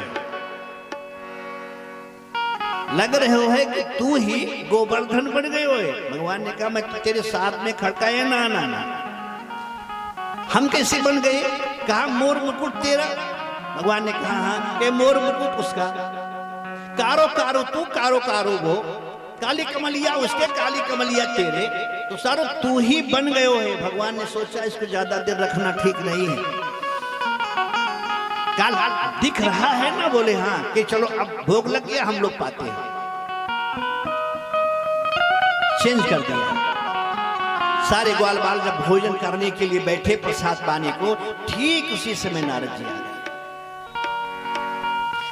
इस कलिकाल में अगर नारद जी की कुटिया कहीं मिल जाती तो सैकड़ों मिल जाते फूंकने के लिए। उस जमाने में भी नहीं कोई पाता था। नारद जी की इच्छा है तो मिल जाएंगे, और अगर नहीं इच्छा है तो फिर दुनिया में ढूंढते रहो, नारद जी मिलने वाले नहीं। और कमाल ये है जो लोहा बिल्कुल गर्म होगा तभी आएंगे। जैसे सब लोग भोजन करने चले प्रसाद पाने, तैसे नारद जी आ गए। जय श्रीमन नारायण। अब आए हुए देवता का, आए हुए ब्राह्मण का सम्मान तो करना पड़ेगा। भगवान ने कहा मधुमंगल का यहाँ के सारों ब्राह्मण को खिलाओ पालो। नारद जी को बिठाया गया, नारद जी को प्रसाद दिया गया, 56 भोग। और प्रसाद देने के बाद जब चलने लगे नारद जी, तो मधुमंगल ने कहा नारद जी, बोले हाँ ये प्रसाद भी ले जाओगे क्या? तो प्रसाद भी ले जाओगे ऊपर? नारद जी ने कहा हाँ बिल्कुल, बहुत खुशी की बात, लाओ प्रसाद दे तो ले जाएंगे। तो एक पीताम्बरी में प्रसाद बांध दिया, लेकर के नारद जी चले। अब लगे सोचने कि ये किसको खिलाऊं। होता है ना कुछ आदमी का दिमाग चलता रहता है, मैं किसको दूं? तो नारद जी ने सोचा कि जो हर साल पूजा खाता था, इस बार नहीं मिल रहा है तो प्रसाद ही उसको दे दे। तो जाना था कहीं अलग चले गए। इंद्र के यहाँ नाच गान चल रहा था। जैसे नारद जी पहुंचे वैसे नाच गान बना, ले जाकर के बिठाया आसन पर, चरण धोया इंद्र। और धोने के बाद कुछ इंद्र बोले, इसके पहले नारद जी ने कहा देवेश। इंद्र ने कहा हाँ महाराज, का प्रसाद खाओगे? अब कैसे कह दे, प्रसाद तो भगवान का ही होता है, तो भगवान का ही प्रसाद होगा, ये प्रसाद खाओगे? इंद्र ने कहा हाँ बिल्कुल खाऊंगा, लाओ महाराज। दे दिया पीताम्बरी। वो सुगंधी तो आ ही रही थी घी की, खोल करके बैठे। जब खाने लगे, थोड़ा खाए, तो इंद्र खाते खाते पूछा कि नारद जी बोले हैं ये किस देवता का प्रसाद है? ये किस देवता का प्रसाद है? नारद जी सोचे बता दूंगा तो खाना छोड़ देगा, भोग भी बेकार जाएगा, तो पहले खा लो, हम बैठे हैं बताते हैं। भोजन करके जब हाथ पोछा इंद्र और कहा हाँ बताओ ये किस देवता का है? तो नारद जी ने कहा ये गोवर्धन नाथ का है। अब चूंकि वो देवताओं का राजा है, उसके पास पूरा लिस्ट है। वो लगा सोचने की इन हमारे लिस्ट में तो कोई गोवर्धन नाथ भगवान नहीं है, ये कौन भगवान? एक कल पैदा हुए हैं, ये गोवर्धन नाथ कल पैदा हुए हैं। इंद्र ने कहा इनको कौन पैदा किया, कौन सर्टिफिकेट दिया? का नंद का छोरा। तुम्हारी पूजा होती थी ना ब्रजमंडल में? कहे हाँ, कि तुम अब पदच्युत कर दिए गए। तुम्हारी जगह पे गिरिराज को भगवान बना करके नंद के छोरे ने पूजा करा दिया। अब आओगे तो जाओगे कहां? एक तो राजा, पद हो तो मद आ ही जाता है, कहां अपना चेहरा दिखता है। इसीलिए लोग कहते हैं हर आदमी में होते हैं 10-20 आदमी, जब भी किसी को देखिए तो कई बार देखिए। एक बार देखने से पता नहीं लगेगा, कई बार देखिए। नारद जी समझ गए कि अब कुछ ये करेगा। पद है, मद है, देवताओं का राजा है। सांवर्तक मेघों को बुलाया, और सांवर्तक मेघ की विशेषता बतावें। हाथी अपने सुंड में जल खींचे और जल खींच करके फव्वारा मारे, जितनी मोटी धार हाथी के सुंड से जमीन पे गिरे, इतनी मोटी मोटी धार सांबर तक मेघ जब बरसता है तो गिरता है। इसीलिए प्रलय के बादल सांबर तक को कहा गया है। कहा दिया सुनो, इतना इतना इतना बरसो कि ब्रजमंडल बह जाए। समय शाम 4 बजे का समय, पश्चिम और दक्षिण दिशा में बादल थोड़े उठे, बिजली चमकी, बादल गड़गड़ाए। मधुमंगल ने कहा कहे शाहरुख नहीं आ, कहे हाँ, कहे इंद्र नाराज हो गए, वो आ रहे हुए, अब अपने भगवान से बोल कि ये बचाओ। तीव्र गति से बादल चढ़ते काले चले आ रहे हैं। भगवान ने कहा जब खाया है तो बचाएगा, बचाएगा कैसे बचाएगा, कि चलो उठा के देखते हैं। एक बार कह दिया उठा के देखते हैं। सारे ग्वाल बाल लेकर के डंडा अपना अपना जुट गए और जैसे फूल उठे ऐसे गिरिराज भगवान उठते चले गए। बोल गिरिराज भगवान की जय। सब डंडा लगा के खड़े हो गए, सब खड़े हो गए। सबसे पहले गैयों को परमात्मा ने अंदर बुलाया है, बछड़ों को बुलाया है, फिर ग्वाल बालों को अंदर जो छोटे बच्चे थे उनको बुलाया है, फिर माताओं को बुलाया है, फिर वृद्ध पुरुषों सबको गिरिराज के अंदर कर लिया। देखने में तो छोटे गिरिराज, तो नीचे तो छोटे, लेकिन जब ऊपर बढ़ गए तो 84 कोस पूरे ब्रजमंडल को अपनी छाया में रख दिया। नीचे जैसे पेड़ बरगद का पतला होता है लेकिन छाया लंबी होती है, बढ़ गए गिरिराज, 84 कोस ब्रजमंडल को छेक लिया। 24 घंटा बीत गया। सावधान रहियो, पानी बरसना बंद ही नहीं हो रहा है। लेकिन मजे की बात यह है एक बूंद पानी नीचे आ भी नहीं रहा है। ये पानी गया कहां? ये पानी कहां गया? इसको जानने के लिए आपको शिव के विवाह में चलना पड़ेगा। भगवान शंकर जब दूल्हा बन करके आए तो देवता आए, जल जलपान किए, 80% सारे देवता चले गए। अब बेटी का बाप हिमांचल ने देखा कि कोई खाने वाला नहीं, तो थोड़ा बोलने लगे। इतने स्वार्थी देवता होते हैं, इनको ये नहीं पता कि अन्नपूर्णा में क्या ताकत है, ये है वो है। जब ज्यादा बोलने लगे, भगवान नारायण बैठे थे, दुर्वासा ऋषि बैठे थे, तो दुर्वासा ऋषि से कहा कि बाबा हाँ के थोड़ा संभाल लो, बहुत बोल रहा है। दुर्वासा खड़े हुए, हिमांचल इधर आओ। चेहरा तमतमा रहा था। कहा कि एक ब्राह्मण भूखा मर रहा है, वो तुझे नहीं दिखता, हजारों देवता देखते। महाराज आप पाओ ना, कहीं खिलाना, फिर मेरे से बचे तब किसी को खिलाइयो ना। लंबा चौड़ा थाल लगा दिया गया। बैठ गए दुर्वासा जी, परोसने वाले परोस रहे हैं। 16 दिन तक कंटिन्यू रात दिन परोसा जाना रहा। ना तो ये बंदा खाना बंद किया और ना रसोईया परोसना बंद किया। थाली में गिरते तो दिखे, लेकिन कहाँ गया पता ही नहीं। ये ब्रह्मदृष्टा महात्मा ब्रह्म ऋषि, बोला इनके लिए सब छोटी मोटी खेल है, चिड़िया चुनने का। 16वां दिन जब हुआ तो 17वां दिन हिमांचल ने कहा देखो तो कुछ कुठार का क्या हाल है, भंडार का, ये बाबा तो ना बोलता ही नहीं। और जब अंदर जाके हिमांचल ने देखा तो सारे रसोईया भाग गए थे। एक जो ठेकेदार होता है नहीं, टेंडर लेने वाला, वो चुपचाप बैठा था, सबसे बुढ़ा। हिमांचल ने कहा चाचा भंडार का क्या हाल है? तो चिड़चिड़ा के खड़ा हुआ, कहा माफ करना हम बेटी वाले हैं, अगर बेटी वाले न होते और बाबा कहता फिर पूड़ी लाओ, तो ये कड़छी, ये जो भंडा हंडा सब उठा के खोपड़ी पे दे मारते, ये भी खा ले, ये भी खा ले। गुस्सा नहीं, एक तो बुढ़ा और कुछ है ही नहीं है। तो हिमांचल ने कहा कैसा कि कुछ नहीं है, केवल बस एक डंडी डंडा बचा है, कुछ नहीं है। तब तक दुर्वासा ने कहा और लाओ,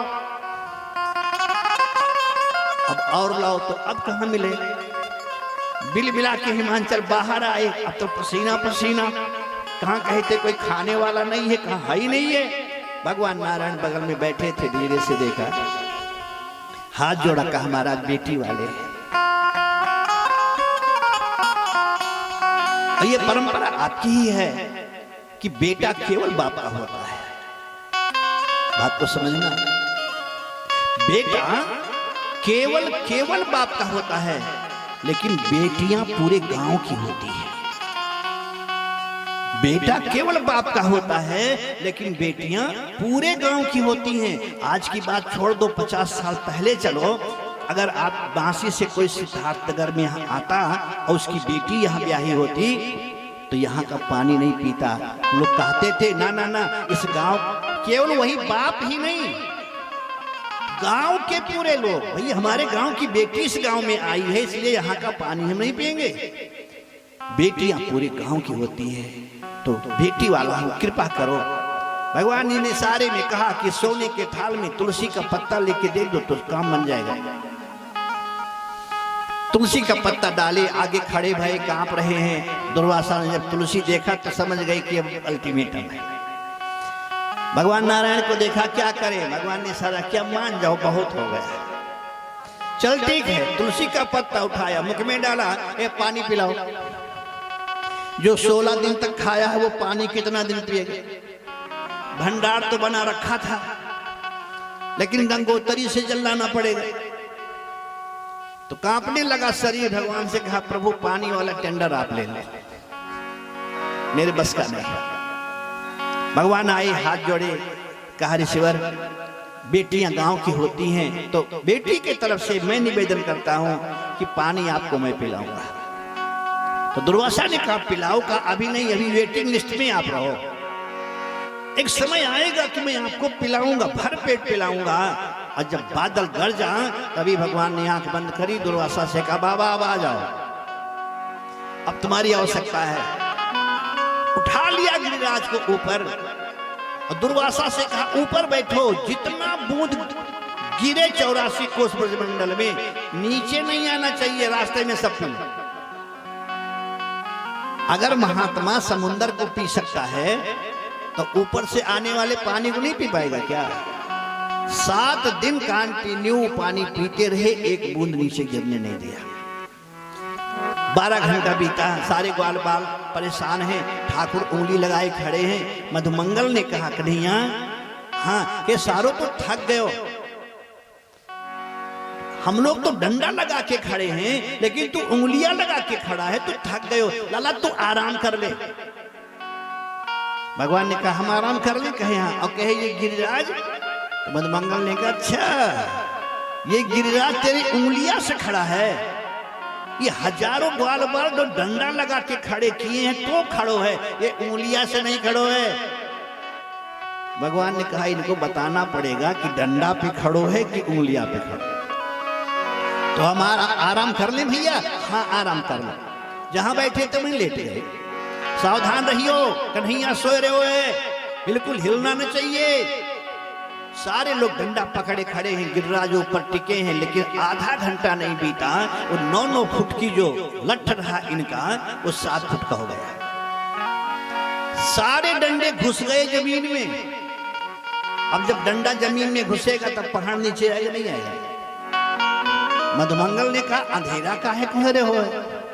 तो ऊपर जब देखा तो 1 हाथ की दूरी तक आ चुके हैं। तब जोर से चिल्लाया, अरे कन्हैया! भगवान ने कहा, कहाँ गए हो? अरे कहा, सारो ये गिरिराज नीचे आ रहे हो है, हम मान गए हो कि तेरे उंगलियां पे रुको है, डंडों पे ना। भगवान उठे, फिर लगाए, फिर पहुंच गया जगह पर। लोगों ने कहा कि बात बताओ, ये गिरिराज उठ कैसे गए? तो सबसे पहले मुस्कान जो गोपियां हैं उनके चेहरे की देखी गई। एक ने कहा कि सखी, जब मेरे घर में आके दही खाता था, चुराता था तो बुरा भी लगता था, लेकिन आज पता चल गया। क्या कहे, चोरी चोरी खायो दही, आज आयो काम है। वो पहलवानी आज इसीलिए दिखा रहा है जो चोरी चोरी खाया।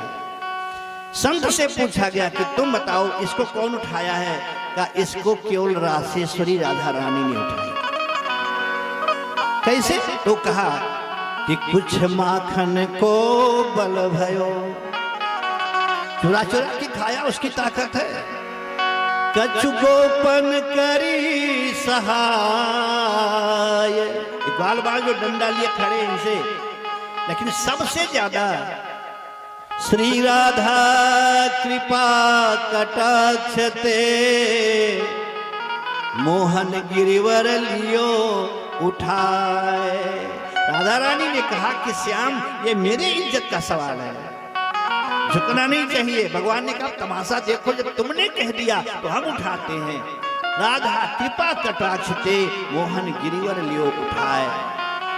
7 दिन तक पानी बरसा। कैसा मेला लगाया, कैसा मेला लगाया, कैसा मेला लगाया तूने श्याम, कैसा मेला लगाया तूने श्याम। सारी धरती जपे तेरा नाम, कैसा मेला लगाया तूने श्याम। सारी धरती जपे तेरा नाम।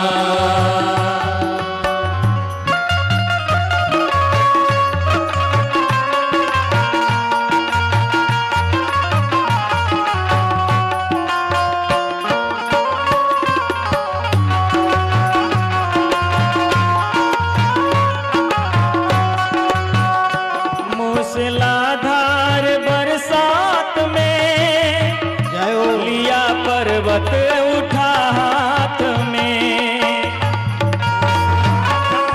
बरसात में जैसा पर्वत उठा हाथ में।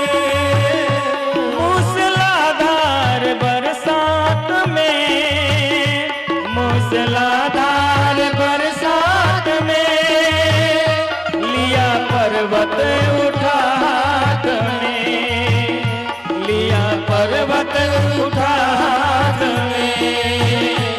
आए ब्रजवासियों के गाँव, आए ब्रजवासियों के गाँव। सारी धरती जपे तेरा नाम, सारी धरती जपे तेरा नाम। कैसा मेला लगाया, कैसा मेला लगाया, कैसा मेला लगाया तूने श्याम, कैसा मेला लगाया तूने श्याम। सारी धरती जपे तेरा नाम, सारी धरती जपे तेरा नाम। ये मेरे प्रभु की लीला। 7 दिन लगातार बरसा और इंद्र ऊपर बैठे हो तो जानता होगा, ब्रजमंडल बह गया। संवर्तन जाकर के कह दिया महाराज मैंने पानी सब गिरा दिया। ब्रजमंडल बह गया। संवर्तक ने कहा ये मैंने नहीं देखा, आपने कहा गिरा दो तो मैंने गिरा दिया। हाथी पे बैठ करके जब चला इंद्र, देखो तो सब पानी पानी हो गया होगा। तो ऊपर से देखा तो गैया चल रही हैं, ग्वाल बाल खेल रहे हैं, सारा काम चल रहा है। इंद्र ने संवर्तक को फिर बुलाया कि तुमने कहां पानी बरसाया। संवर्तक ने कहा आप जहां बोले थे वहीं बरसाया, कि वहां तो एक बूंद नहीं गिरा। और गिराओ। कहा जो इमरजेंसी के लिए होता है वो भी खत्म हो गया है, जो रिजर्व में होता है वो भी खत्म है, कुछ नहीं बचा है। तो ब्रज बहा क्यों नहीं? कहा मैं नहीं बता सकता, मैंने ड्यूटी ईमानदारी से की है। इंद्र ऊपर से और नीचे आया तो देखा तो सब गैया चल, लगता ही नहीं पानी गिरा है। आंखें बंद करी, भगवान के ऐश्वर्य को देखा, चरणों में आके गिरा, लगा विनती करना, हे प्रभु मुझसे गलती हुई, मुझे माफ करो। भगवान इधर देखने लगे। संतों की सौगंध दी, युग की सौगंध दी, वेदों की सौगंध दी, लेकिन भगवान टस से मस नहीं हुए। लेकिन जब कहा कि आपको वृंदावन के छोटे छोटे उन बच्चों की सौगंध है, आप मेरे को क्षमा करो, मेरा कहना एक बार मान लो, गलती हुई। जब वृंदावन के भक्तों की बात आई तो भगवान ने घूम करके देखा और कहा सुनो, अपने हद में रहने की कोशिश करो। इंद्र ने कहा पद मिल जाए तो मद मिल ही जाता है, इसमें मेरा क्या कसूर है। एक काम करो और किसी को बना के ऊपर भेज दो, हमें यही रहने दो। हम ही रहने दो, किसको भेज दिया जाए? तो किसी ने कहा मधुमंगल को भेज दो। मधुमंगल ने कहा हाँ, सारो कन्हैया को छोड़ के हम ऊपर जावे। ना ना ना ना, वो मुबारक हो तुझे, हमें नहीं जाना, हमारे लिए तो वृंदावन ही हमारा स्वर्ग है।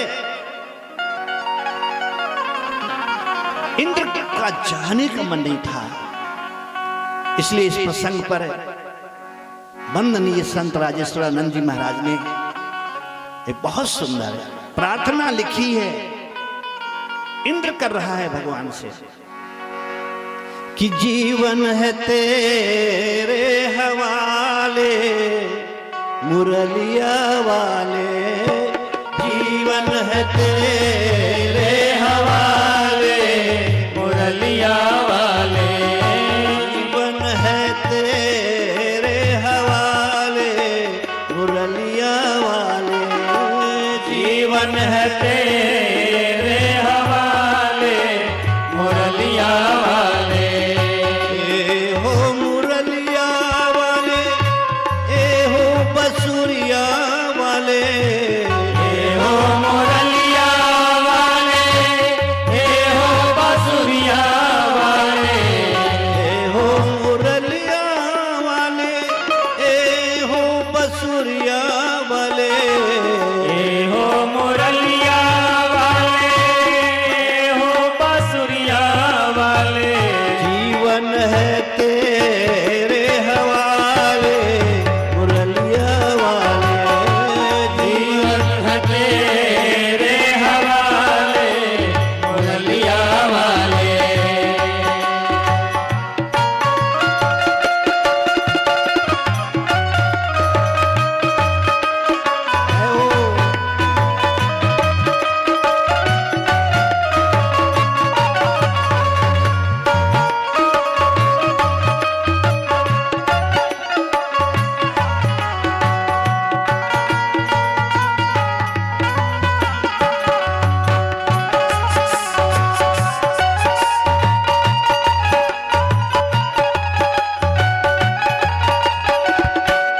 चरण को पकड़ के बैठ गए। अपने चरण को पासु बना करे, अपने चरण को दास बना कर, अपने चरण को पासु बना करे, अपने चरण को दास बना कर, वृंदावन में बसा ले मुरलिया वाले, वृंदावन में बसा ले मुरलिया वाले, वृंदावन में बसा ले मुरलिया वाले। वृंदावन में बसा ले मुरलिया वाले। भूल गए कि मैं इंद्र हूं, भूल गया अपना पद, यहां तक कह दिया कि हम कठपुतली तेरे हाथों की, हम कठपुतली तेरे हाथ की, हम कठपुतली तेरे हाथ की, हम कठपुतली, हमें कठपुतली, हमें कठपुतली तेरे हाथ की। जैसे भी चाहे नचा ले मुरलिया वाले, जैसे भी चाहे नचा ले मुरलिया वाले, जैसे भी चाहे नचा ले मुरलिया वाले। जैसे भी चाहे नचा ले मुरलिया वाले। प्रभु ने कहा कि तुम अपनों के पास सब जाओ, लेकिन ध्यान रखना, पैर को पकड़ लिया और कह दिया कि मेरे अपने हुए न अपने, मेरे अपने हुए न अपने, मेरे अपने हुए न अपने,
चरणों को पकड़ के बैठ गया। भगवान ने उसे सद ज्ञान दिया कि तुम इंद्र अगर हो तो केवल तुम ही नहीं हो, तुम्हारे भी ऊपर और कोई आता है। हर व्यक्ति को प्रकृति ने समय दे दिया है। सूर्य को कब निकलना है निश्चित है, चंद्रमा को कब आना है निश्चित है, हवा की गति निश्चित है, सब निश्चित है। इसलिए तुम्हारी भी एक परंपरा है, मर्यादा है, तुम्हें भी उसके अंदर रहना है। बहुत समझाया है। इंद्र ने चरणों में बंधन करके यहाँ से प्रस्थान किया। लेकिन गोकुल में एक समस्या आ गई। अब तो छोटे छोटे बच्चे बुजुर्ग भी कहने लगे कि ये कन्हैया ये सारो नंद बाबा का बेटा ना है,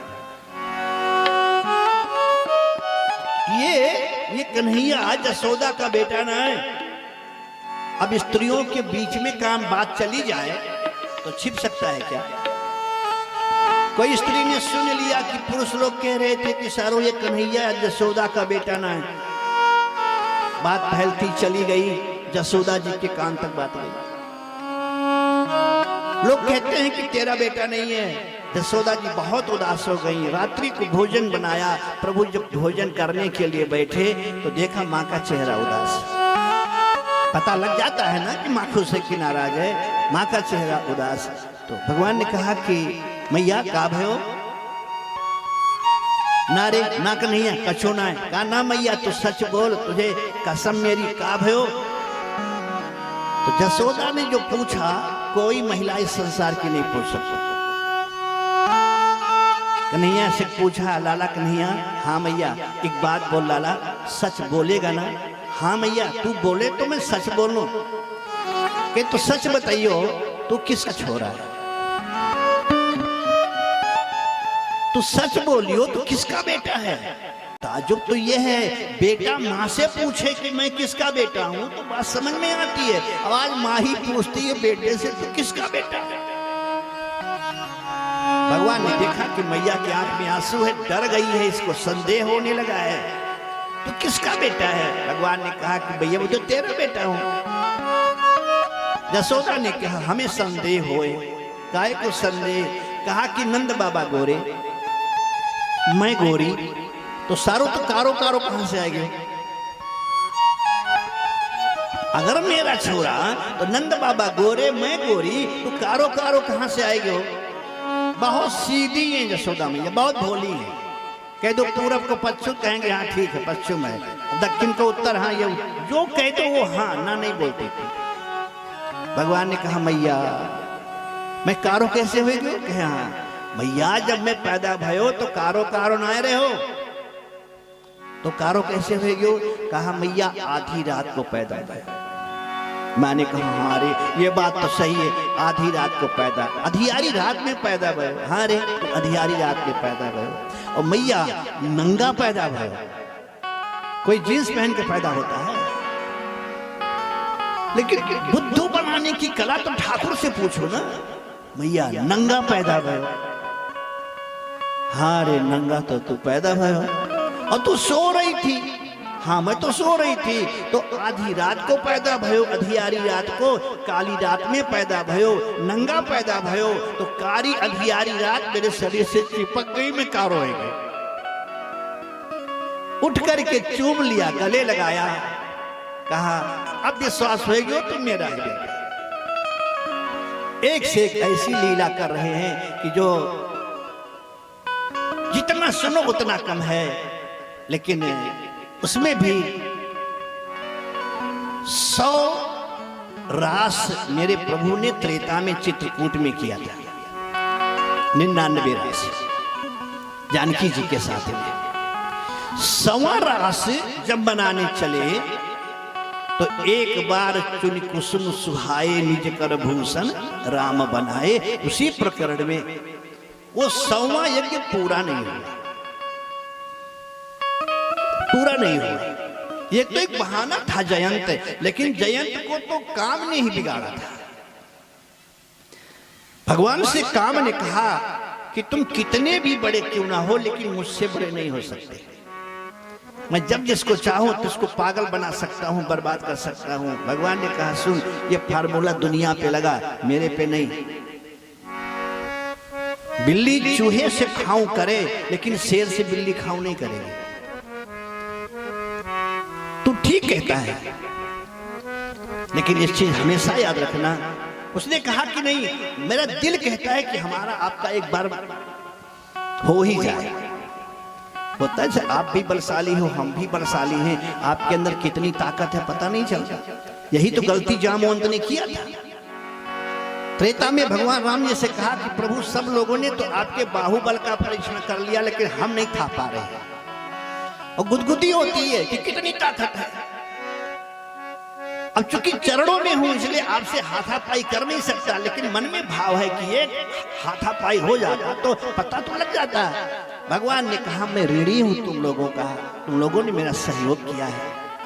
इस जमाने में, इस जन्म में तो संभव नहीं है, लेकिन जाओ वचन देता हूं कि जब तक मेरे भुजाओं की ताकत का परीक्षण कर नहीं लोगे तब तक मरोगे नहीं, तुम जिंदा रहोगे।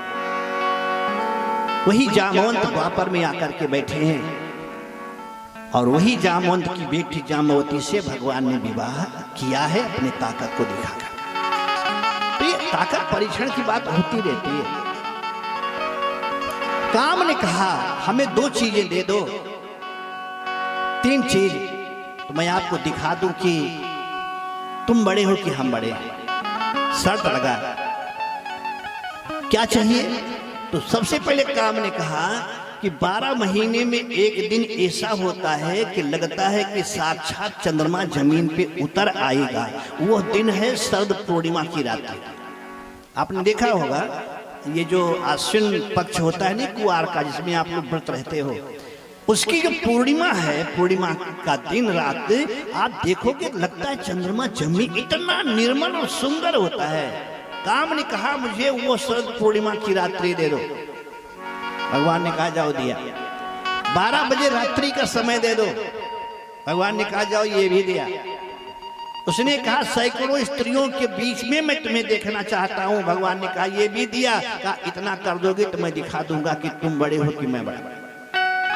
और भगवान ने कहा अगर फिर भी कुछ ना कर पाया तो चरणों में लेट करके क्षमा मांग लूंगा।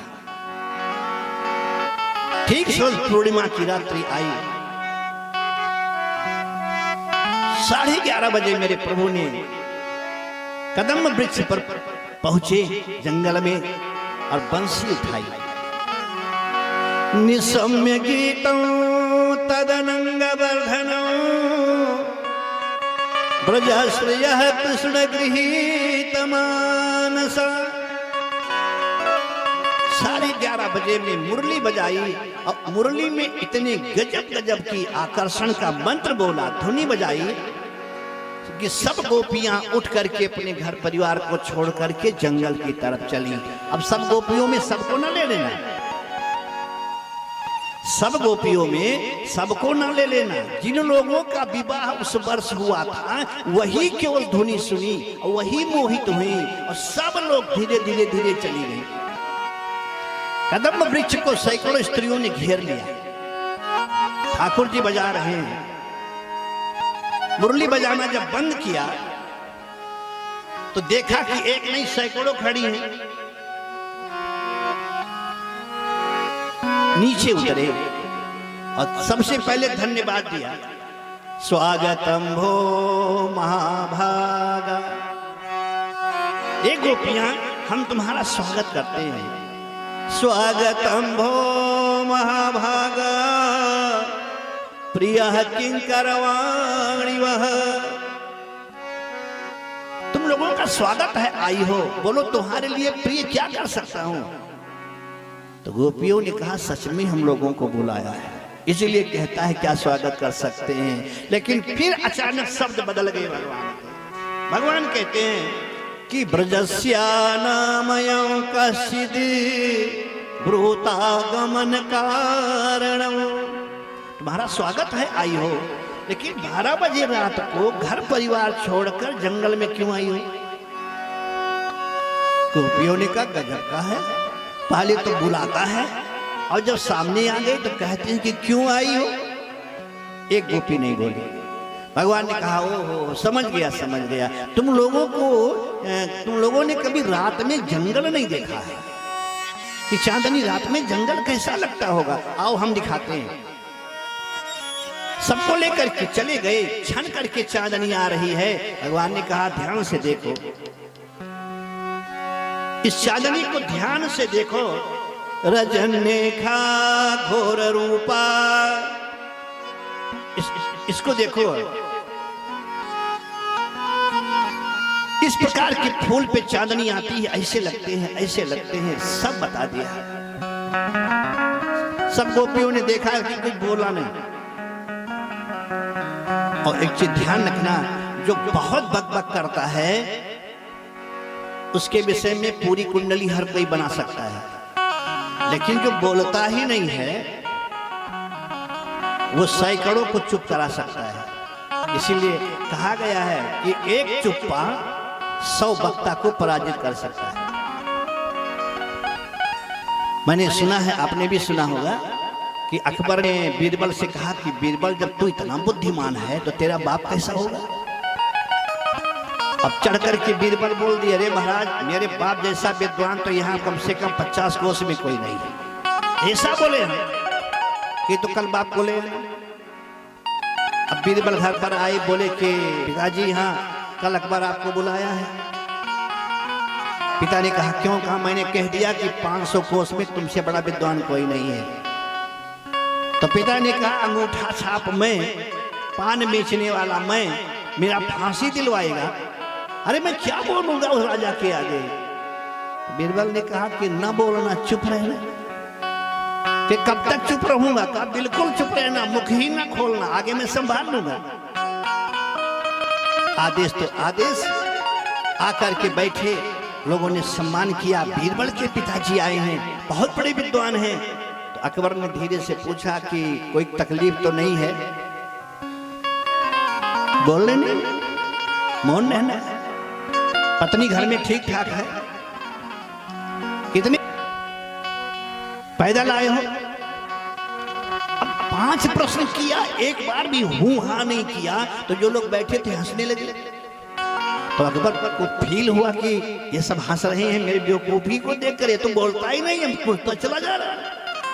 और जोर से गुस्से में कहा, बीरबल प्रकट हो गए। जी हुजूर। का एक बात बोल कि मूर्ख से पाला पड़ जाए तो क्या करना चाहिए? बात समझना, तेरा बाप नहीं बोल रहा है, अगर ऐसे मूर्ख से पाला पड़े तो क्या करना चाहिए? उसका भाव ये था। लेकिन जैसे कहा मूर्ख से पाला पड़े तो क्या करना चाहिए, बीरबल ने कहा सरकार चुप रहना चाहिए। अब मूर्ख कौन बना? जो चुप है वो तो विद्वान हो गया, और जो मूर्ख तो कम बोलने वाला। कभी कभी बहुत अच्छा हो जाता है, बहुत बोलने वाले का कुछ बचता नहीं है। अब भगवान बक बक बक बक बहुत कर रहे हैं प्रसंग पे। तुम लोगों ने रात में जंगल नहीं देखा? ये देखो ऐसे होता है। रजन देखा घोर रूपा घोर सत्य सेविता, देखो ऐसे चमकता है, ऐसे फूल खिलते हैं, इसे देख लिया। अब जाओ। ऐ मुरलीधर तेरी मुरलिया, दिल का चैन है छीना।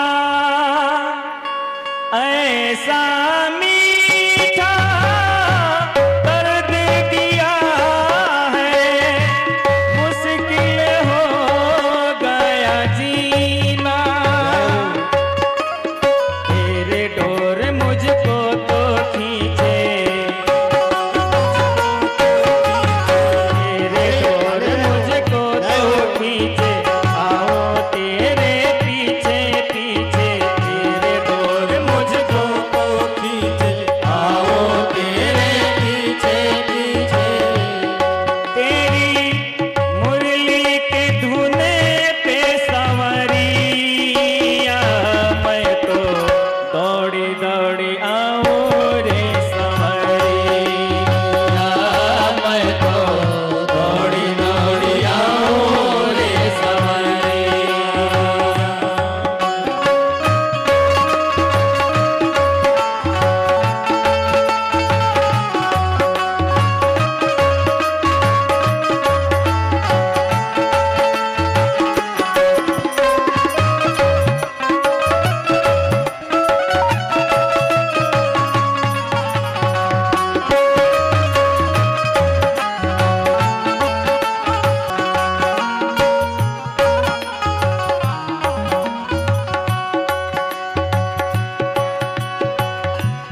कैसे संभालूं अपने मन को, कैसे संभालूं अपने मन को, जी मेरा धड़के,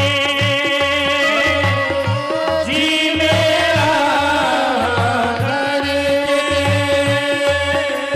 सात स्वरों का तेरा संगम, सात स्वरों का तेरा संगम, सबसे सुरीला तेरा संगम, सबसे सुरीला तेरा संगम, तेरी मुरली के धुने पे संवरिया मैं तो दौड़ी दौड़ी आऊं रे संवरिया, मैं तो दौड़ी दौड़ी आऊं रे संवरिया, मैं तो दौड़ी दौड़ी आऊं रे संवरिया, मैं तो दौड़ी दौड़ी आऊं रे संवरिया। सारी गोपियां खड़ी हैं, सब दिखा इसे लगता है ये वो सब कुछ है, लेकिन एक भी गोपी नहीं बोली। कहा तुम लोग घर जाओ, घर वाले परेशान होंगे। एक गोपी नहीं है। भगवान ने कहा ओ हो अब पता लग गया। तो एक गोपी ने इशारा किया, क्या कि लगता है तुम लोग अपने अपने पतियों से संतुष्ट नहीं, ना कोई हाँ बोले ना बोले, और सब कुछ अपने बोल रहे हैं।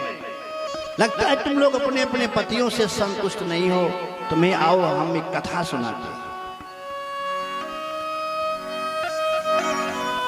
कैसा पति हो उसकी पत्नी हो, अगर पति का अपमान करती है तो नरक में जाती है। आप लोग सुन लो, इच्छा हो और ना भी सुनोगे तभी चलेगा। सबसे पहले दुशीलो ने दुराचारी, अगर किसी का पति दुराचारी है फिर भी उस पत्नी को अपने पति का अपमान नहीं करना चाहिए। जैसे हिरण्यकश्यपु की पत्नी कयाधु बहुत धर्मात्मा थी, लेकिन कभी हिरण्यकश्यपु का विरोध नहीं किया। दुशीलो दुर्भगो, भगम माने ऐश्वर्य, दुर्भग माने ऐश्वर्य विहीन। अगर ऐश्वर्य विहीन आपका पति है तो भी आपको अपने पति का अपमान नहीं करना है। और इसके बाद वृद्धो, कभी कभी ऐसा भी होता है कि शादी में बहुत अंतर हो जाता है, 10 साल 12-15 साल का हो जाता है। अगर आपका पति वृद्ध है तब भी आप अपने पति का अपमान नहीं करोगे। अगर रोगी है, रोग धनोपि वा, अगर वो रोगी है, दरिद्र है, तो भी ऐसे पति का अपमान नहीं करना चाहिए। जो स्त्री ऐसे पति का अपमान करती है, पति स्त्री भी नहातव्यो, अगर ऐसी स्त्री अपने पति का अपमान करती है तो नरक गामिनी होती है। सुन लिया तुम लोगों ने? कोई गोली नहीं। एक उसी में थी थोड़ा तेज डर रहा, और आगे आई, कहा ए नंद के छोरे सुन, अभी तक बचपन से तेरी कथा सुनते चली आई हूं। तो इतना बड़ा था तब से बक बक बक बक करता रहा, तेरी पूरी कथा मैंने सुन ली, लेकिन आज तू कथा सुनेगा, मैं सुनाऊंगा। भगवान ने कहा कि चल ठीक है, मैं सुनने को तैयार, और कूद के कदम वृक्ष पर बैठ गए। गोपी ने कहा मैं कथा सुनाऊं तो बीच में हूं करते रहना, पता तो लगे भाई साहब सुनते हैं कि इस कान से सुने उस कान से निकाल दिया। मुस्कुराए, बोले हाँ हाँ तू बोल, मैं हूं करूंगा। उस गोपी ने कथा सुनाई। एक लड़की का विवाह हुआ। ठाकुर ने कहा लड़की ससुराल में आई, पतिव्रता पत्नी बनी। 6-7-8 महीना अपने पति के साथ रही। ठाकुर ने कहा संयोग से एक दिन उसका पति व्यापार करने के लिए विदेश जाना पड़ा। पत्नी ने कहा कि तुम जाओगे तो मैं मर जाऊंगी, बिना तुम्हारे नहीं रह सकती। भगवान ने कहा तो पति ने कहा मैं ऐसा कुछ कर जाऊंगा कि तुम्हें तकलीफ नहीं होगा। तो अपना चित्र बनवा दिया, और चित्र बनवा के कमरे में रख दिया। कहा जब तक न आऊं तब तक तुम इसी की पूजा करना। मन बहला रहेगा।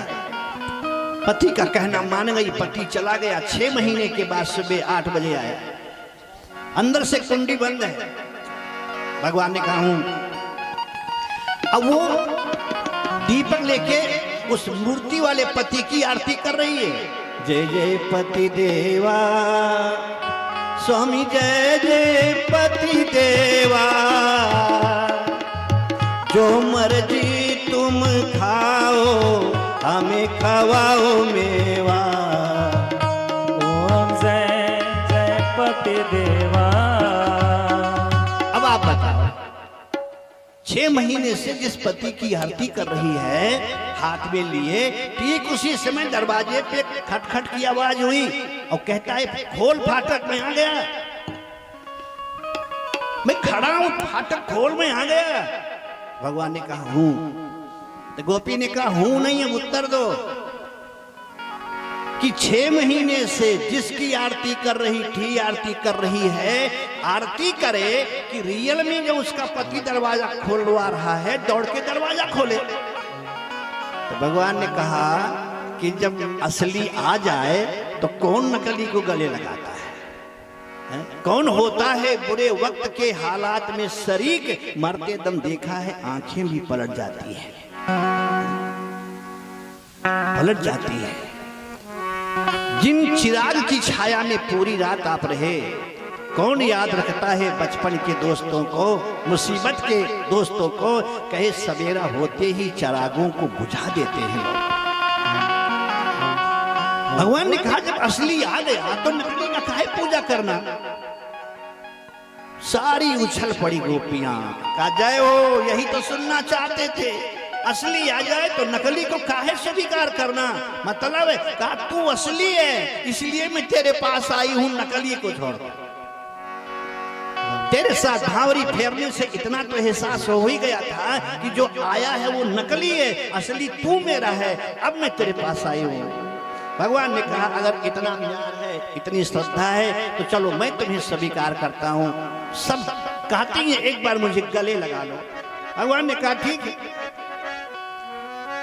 जितनी गोपियां उतने से तो संकल्प क्यों करना होता है।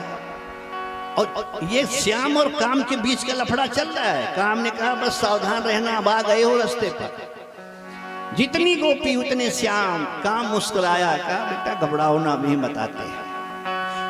हाथ पकड़ा, महाराज शुरू करी। ठीक उसी समय गोपी के मन में भाव जगा कि सच में मैं इतनी सुंदर हूं, तभी ये मेरे को गले लगाया है, तभी ये रास कर रहा है। अगर सुंदर मैं नहीं होती तो ये नहीं लगाता। और जैसे ये भाव आया तैसे राधा रानी का हाथ पकड़ के भगवान वन में चले गए। चले जा रहे हैं। राधा रानी ने सोचा कि मैं रासेश्वरी हूं, ब्रजेश्वरी हूं, इन सखियों की आराध्या हूं। अगर हम इनको छोड़ के चले जाएंगे तो उनको क्या होगा, क्या होगा गोपियों का। इसलिए भगवान से कहती हैं कन्हैया, भगवान ने कहा कि अभी कितनी दूर चलना है, थोड़ी दूर और चलना है। राधा रानी ने कहा ना मैं नहीं चल सकती, मैं थक गई हूँ। भगवान ने कहा चलना तो पड़ेगा, थोड़ी दूर और चलना है। नहीं मैं एक कदम नहीं हिल सकती। भगवान ने कहा चलना तो पड़ेगा, कब मैं तो पैदल तो नहीं चल सकती। भगवान ने कहा तो मेरे कंधे पे बैठ जा। अगर पैदल नहीं चल सकती तो मेरे कंधे पे बैठ जा। विषम परिस्थिति में पति पत्नी को कंधे पे उठा सकता है, पति को पत्नी कंधे पे उठा सकती है, सासू ससुर को पत्नी कंधे पे, क्यों? विषम परिस्थिति में। लेकिन यहाँ विषम परिस्थिति नहीं है। राधा रानी ने कहा मैं हिलूंगी नहीं, ऐसे तो नहीं जाऊंगी। भगवान ने कहा तो कंधे पे बैठ जा। कहे यहाँ पर धीरे से भगवान झुक गए, कहा तुम मेरे कंधे पे बैठो। और काम खड़ा है। काम ने कहा बस 1 सेकेंड और लगेगा। अभी कहेंगे भाई साहब जोरू के गुलाम ये क्या कर रहे हो। लेकिन जैसे राधा रानी बैठने चली गायब हो गई, खत्म। अब राधा रानी भी अकेली और इधर सारी गोपियों को एहसास हुआ मेरे आगे पीछे कोई नहीं है। सब रोती रोती दौड़ी, वन में आई। ठाकुर कहाँ गए, प्रभु कहाँ गए, ठाकुर कहाँ गए। ठाकुर तो नहीं मिले लेकिन ठकुराइन मिल गई, राधा रानी मिल गई। राधा रानी से पूछा कि कहाँ है, कहा यही तो दुर्भाग्य है, यहाँ तक हमको लेकर के छलिया आया, यही गायब हो गया। तो चलो ढूंढते हैं। सारी गोपियां कृष्ण कृष्ण श्याम श्याम कहते कहते चल रहे हैं। सामने जा रही थी कि अचानक तुलसी का बिरवा का पूरा गाछ मिला चारों तरफ। सारी स्त्रियां बैठ गई, हाथ जोड़ ली, कहा हे तुलसी माता, तुम तो महालक्ष्मी हो, तुम मेरे कन्हैया की प्राणेश्वरी हो, इतना मेरे पे कृपा करो, ये तो बता दो कि कहां गया। तो दूसरी तुनक करके बोले कि चुप रहे, भला सौतन भी कभी सौतन के विषय में सोचती है।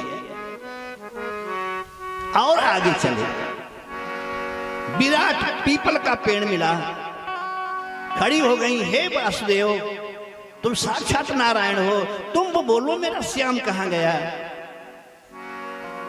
एक फिर सखी बोली चुप रहा, जितने मर्द होते हैं सभी के किस्म के होते हैं, ये भला काहे को बताएगा। सब बीबल हैं, पागलों की तरह हरकत कर रही हैं। ठीक उसी समय राधा रानी ने पूछा, एक बात बताओ, वो गायब कहां हुआ था। कि पुलिन के किनारे, नदी के किनारे यमुना के, कहीं गायब वहां हुआ है, हम लोग यहाँ हेर रहे हैं, ढूंढ रहे हैं, वही चलो। तो सुखदेव स्वामी कहते हैं पुनः पुलिन मागत्यो, लौट आई जहां से गायब हुई थे वहीं पर कालिंदिया कृष्ण भावना पहुंची, और पहुंच करके माथा रख दिया जमुना के तट पर, आंखों में आंसू, और रो करके अपने प्रभु को बुलाने लगी। देखिए ध्यान रखना, जीवन में अगर कुछ पाना है और पाना नहीं, परम पिता को पाना है, तो हंसने से परम पिता कभी नहीं मिल सकता, मिलेगा तो रोने से मिलेगा। सुखिया सब संसार है, खावे और सोवे, दुखिया दास कबीर है, जागे और रोवे। अरे ये बैठी हैं, अगर इस संसार की बेटियां बिना रोए पति को नहीं पाती,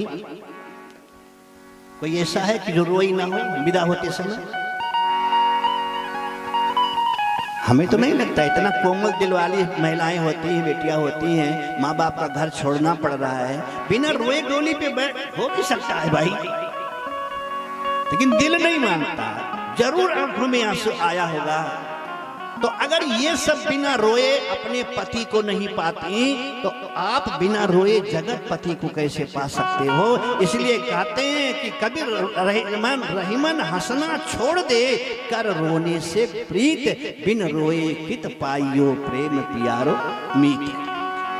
चरणों में रख दिया धरती पर जमुना के तट पर, और रोना शुरू किया, और रोते रोते स्तुति भाव है, इसी को कहते हैं गोपी गीत।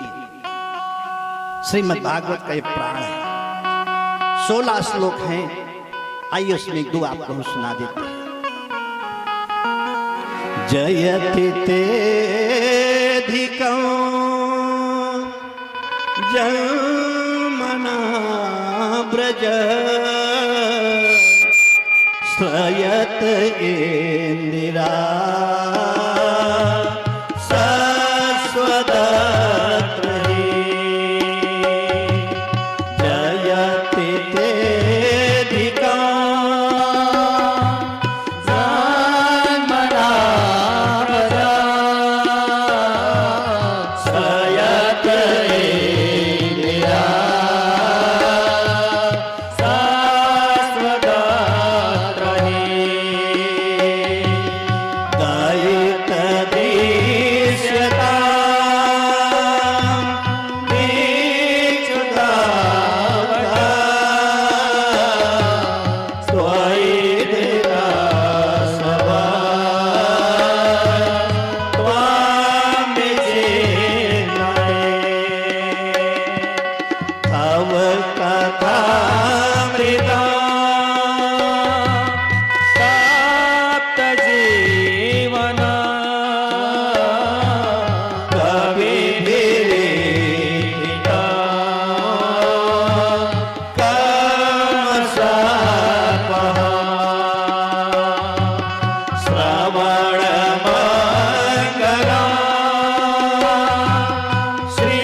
मना भी कर रही हैं, तुम्हें छोड़कर दुनिया में मेरा कोई नहीं है। पूर्ण समर्पित करके जब माथा रख दिया यमुना के तट पर, तो सभी के बीच में एक चमत्कार हुआ। अचानक हुआ, तासाम विरभूत छौरी अस्म्यमान मुखाम्बुजः। अचानक उन सभी के बीच में सूर्य के समान चमकने वाला मेरा परमात्मा खड़ा हो गया। कैसा लग रहा है? ये पीतांबर धर स्रग्वी साक्षात मन्मथ। पीतांबरधारी मेरा परमात्मा खड़ा हुआ। ऐसा लगता है जैसे करोड़ों कामदेव के मद को मथ देने वाला ये महामन्मथ मेरा परमात्मा खड़ा हुआ है। गोपियों ने देखा है, खुशी का इजहार किया, चरणों में गिरी, क्षमा मांगी, जाकर के लिपट गई। तब प्रभु ने सबके साथ में पूर्ण महाराज किया, पूर्ण महाराज किया है। और अब इसके बाद जैसे जैसे धीरे धीरे मेरे प्रभु बड़े होते हैं, वैसे वैसे ऐसी ऐसी लीला करते चले जाते हैं कि जिसका कोई ठिकाना नहीं है। 11 बरस के हो चुके हैं, 11 बरस 6 महीना कुल गोकुल में थे। मानो बलि न होत है, समय होत बलवान। इसलिए शास्त्रों को पढ़ने के बाद, संतों से सत्संग करने के बाद में कुछ सुकून मिलता है। ये मैं कर रहा हूं, मेरा गया, मैं बर्बाद हो गया। और इसका उत्तर जब पढ़ोगे तो मिल जाएगा। जन्म मरण दुख सुख सब भोगा, जन्म मरण दुख सुख सब भोगा। जन्म मरण दुख सुख सब भोगा। जन्म मरण दुख सुख सब भोगा। हानि लाभ प्रिय मिलन वियोगा। हानि लाभ सब योगा। काल करम बस होई गोसाई। काल चरण बस होई गोसाई। पर बस रात दिवस की आई। पर बस रात दिवस की नाई। ये मेरा यही सबसे बड़ा अहंकार है, यही अहम है, यही बंधन है, यही माया है। और संत कहते हैं जन्म मरण दुख सुख सब भोगा। हानि लाभ प्रिय मिलन वियोगा। और इसी को सुनहु भरत भावी प्रबल बिलख कहो मुनिनाथ। हानि लाभ जीवन मरण जस अपजस विधि। ये पहले से सुनिश्चित है, आप इसमें कम ज्यादा नहीं कर सकते। धर्मशास्त्र कहता है आयु कर्मम च वित्तम च विद्या निधन में उचा। पैदा होता है इंसान, इसके पहले ड्राफ्ट बन के आ जाता है। तो तुलसी जस भवितव्यता तैसे मिले सहाय। आप न आवे ताहि पर ताहि तहां ले जाए। 11 बरस 6 महीना गोकुल में थे। गोकुल वासियों ने बड़े प्यार से गाया, गोविंद मेरो है, गोपाल मेरो है। लेकिन आज समय धीरे धीरे गोकुल के छोड़ने का नजदीक आ रहा है। इसलिए सुखदेव स्वामी कहते हैं कि नारद जी बिना बुलाए फिर पहुंच गए कंस के यहाँ। कंस ने सम्मान किया, लेकिन आज चेहरा उतरा है। कंस ने पूछा एक बार नारद जी से, मेरा काल कैसे होगा? भगवान ने कहा जब काला है तो काला ही काला होगा, गोरा नहीं होगा तुम्हारा काल। तब से उसके लिए मुसीबत बन गई, आंख बंद करके सो नहीं पाता था। जैसे सोए तैसे अंधेरा, काल का याद आ गया। नारद जी ने कहा उदास लग रहे हो। कंस ने कहा क्या बताऊं, इस समय दुनिया में कोई मेरा अपना नहीं लगता। नारद जी बोले मैं हूं ना, बोलो कि जितना खिलौना मैंने भेजा है भांजे ने सब फोड़ दिया। और लगता है मेरे को मारेगा जरूर और मैं चाहता हूं उसको मैं मार दूं। तो नारद जी ने कहा तो बहुत आसान काम है, उसको यहां बुला लो। कहा सारी दुनिया जानती है मैं दुश्मन हूं, क्यों आएगा? अरे कहा तो बगुला भगत बन जाओ ना, 2-4 महीना सीधे हो जाओ, पब्लिक को लगे कि अब साधु हो गया है कंस, अभी यज्ञ कर डालो, ये धनुष यज्ञ कर डालो। शत्रुहंता धनुष यज्ञ नाम है, ये 5 दिन का होता है। 3 दिन तक अगर निर्विघ्नता पूर्वक यज्ञ संपन्न हो गया तो दुश्मन माने जजमान को कोई मार नहीं सकता। लेकिन कहीं इन 3 दिनों में कोई खतरा हो गया, यज्ञ में विध्वंस हुआ, तो जजमान को कोई बचा भी नहीं सकता। चाणूर मुष्टिक दोनों बैठे थे। कंस ने कहा क्या करें? चाणूर मुष्टिक ने कहा मेरे रहते यहाँ कोई परिंदा पर नहीं मार सकता, मैं हिसाब किताब बराबर कर लूंगा। बहुत विश्वास था, मेरे बुलाने से नहीं आएंगे। तो नारद जी ने कहा वो भी दवा मेरे पास है। तुम्हारे राज्य के अंदर अक्रूर एक महात्मा रहता है, प्यार से पुचकार के उसको बुला लो और बुला करके उसी को भेज दो, क्योंकि नंद और अक्रूर दोनों मित्र हैं। सोने का रथ पहुंच गया अक्रूर के दरवाजे पर। ध्यान रखना, 1 नंबर का बदमाश, 1 नंबर का गुंडा, 1 नंबर का शूटर अगर आपसे बहुत प्यार से बात करने लगे पुचकार के, तो जान लेना बलि का बकरा बनाना चाहता है कहीं न कहीं। इस नेचर के जो होते हैं वो किसी से इतना सटते नहीं है, और कोई इतना सम्मान दे दे कि एक रोटी कभी ना दिया हो उसके लिए सोने का रथ भेज दिया, बिठा के लेके आओ। अक्रूर आए, अक्रूर को घर में सम्मान दिया, सुंदर वस्त्र पहनाया, पूजा कराई, भोजन कराया, फिर बैठे। तो अक्रूर से कहा कंस ने कि भैया अक्रूर अब मैं सुधर गया, अब मैं यज्ञ कर रहा हूं, और यज्ञ में अगर रिश्तेदार न आवे तो वो यज्ञ नहीं होता है, खाली लगता है। तो मेरा निवेदन है तुम नंद बाबा के यहाँ चले जाओ और 2 बच्चे वहां मेरे हैं, उनको लेकर के आ जाओ। हाँ बोले तो भी खतरा, ना बोले तो भी खतरा। हाँ कहते हैं तो ठाकुर पे मुसीबत है, और ना कहते हैं तो स्वयं पर मुसीबत है। तो अक्रूर ने सोचा कि जो पैदा किया है वो जाने संभाल लेगा, अपन को तो जाना है, इसी बहाने दर्शन हो जाएगा। अक्रूर गए, शाम को पहुंचे हैं आंगन में। नंद ने सम्मान किया है, पूरी बात नंद से बतला ही रहे थे।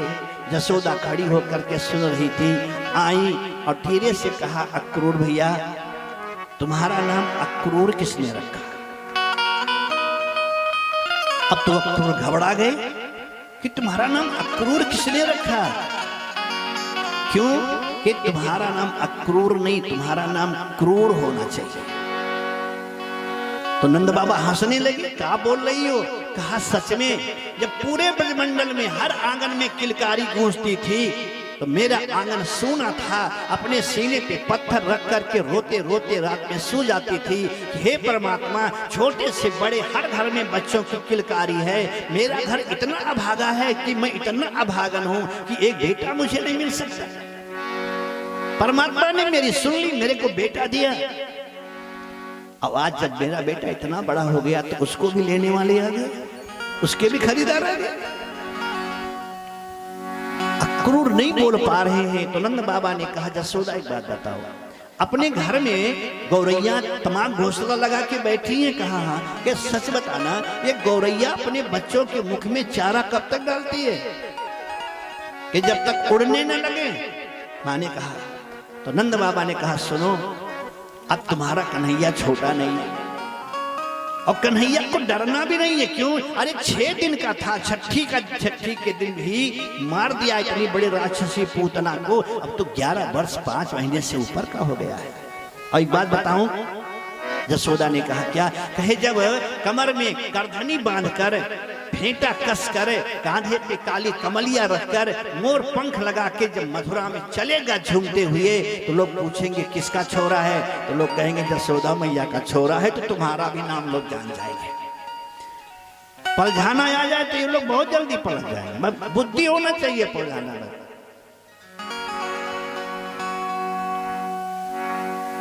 नंद बाबा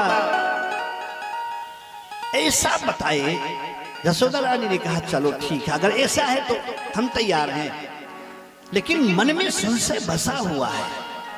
अंदर चली गई और इधर नंद बाबा और अक्रूर आपस में बात कर रहे हैं। अक्रूर ने खोल करके कह दिया कि ये दोनों बच्चे वसुदेव के हैं जो जेल में है, पालन करने के लिए तुम्हारे घर में भिजवाया गया है। ये दूर से जसोदा ने सुन लिया, कहा नहीं, लेकिन ये अंतिम रात्रि है ठाकुर के और जसोदा रानी के बीच की। इस धरती का इतना, इससे ज्यादा भाग्यवान कोई बच्चा आज तक नहीं पैदा हुआ होगा। 11 साल 5 महीने से ज्यादा कोई ऐसी रात्रि नहीं बीती है कि जिस दिन भगवान कृष्ण अपने मां जसोदा के सीने से लिपट करके न सोए हो। यहां तो 6 महीना भी बच्चे को नसीब नहीं होता मां की गोदी। अगर घर में दादी है तो 6 महीना बीतते बीतते उठा के फेंक आएगी गद्दे पर दादी के, और ये निप्पल दे देगी पीने, बाटली दे देगी, इसको पिला देना, रोएगी। हम लोगों से लोग पूछते हैं महाराज बेटा दारू पीता है, कुछ करो छूट जाए, तो हम लोग कहते हैं सिखाया कौन? माताएं कहती हैं दोस्तों ने। मैंने कहा ना, तुमने सिखाया है। 6 महीने के बेचे के मुख में तुमने दूध की बाटली ठोक दी, और इसके बाद 3 साल तक 4 साल तक दूध का बाटली पिलाया। 5 वर्ष बीतते बीतते बाटली चेंज हो गया, अब पेप्सी और माजा का, फ्रूटी का बोतल आ गया। 12-13 साल चलते चलते तीसरा बोतल आ गया, वाइपर रेड वाइन, ये चालू हो गया। 25 साल होते होते 6ठा बोतल आ गया ग्लूकोज का। अब 35-40 साल होते होते 7वां बोतल आ गया जिसका नाम है खून का। अब खून चढ़ाओ। बोतल से जिंदगी शुरू करके बोतल में जिंदगी खत्म कर दी। इसमें बच्चे का कसूर नहीं है, गलत संस्कार देने वालों का कसूर है। इसलिए पुत्रवती जुवती जग सोई, रघुपति भगत जास सुत होई।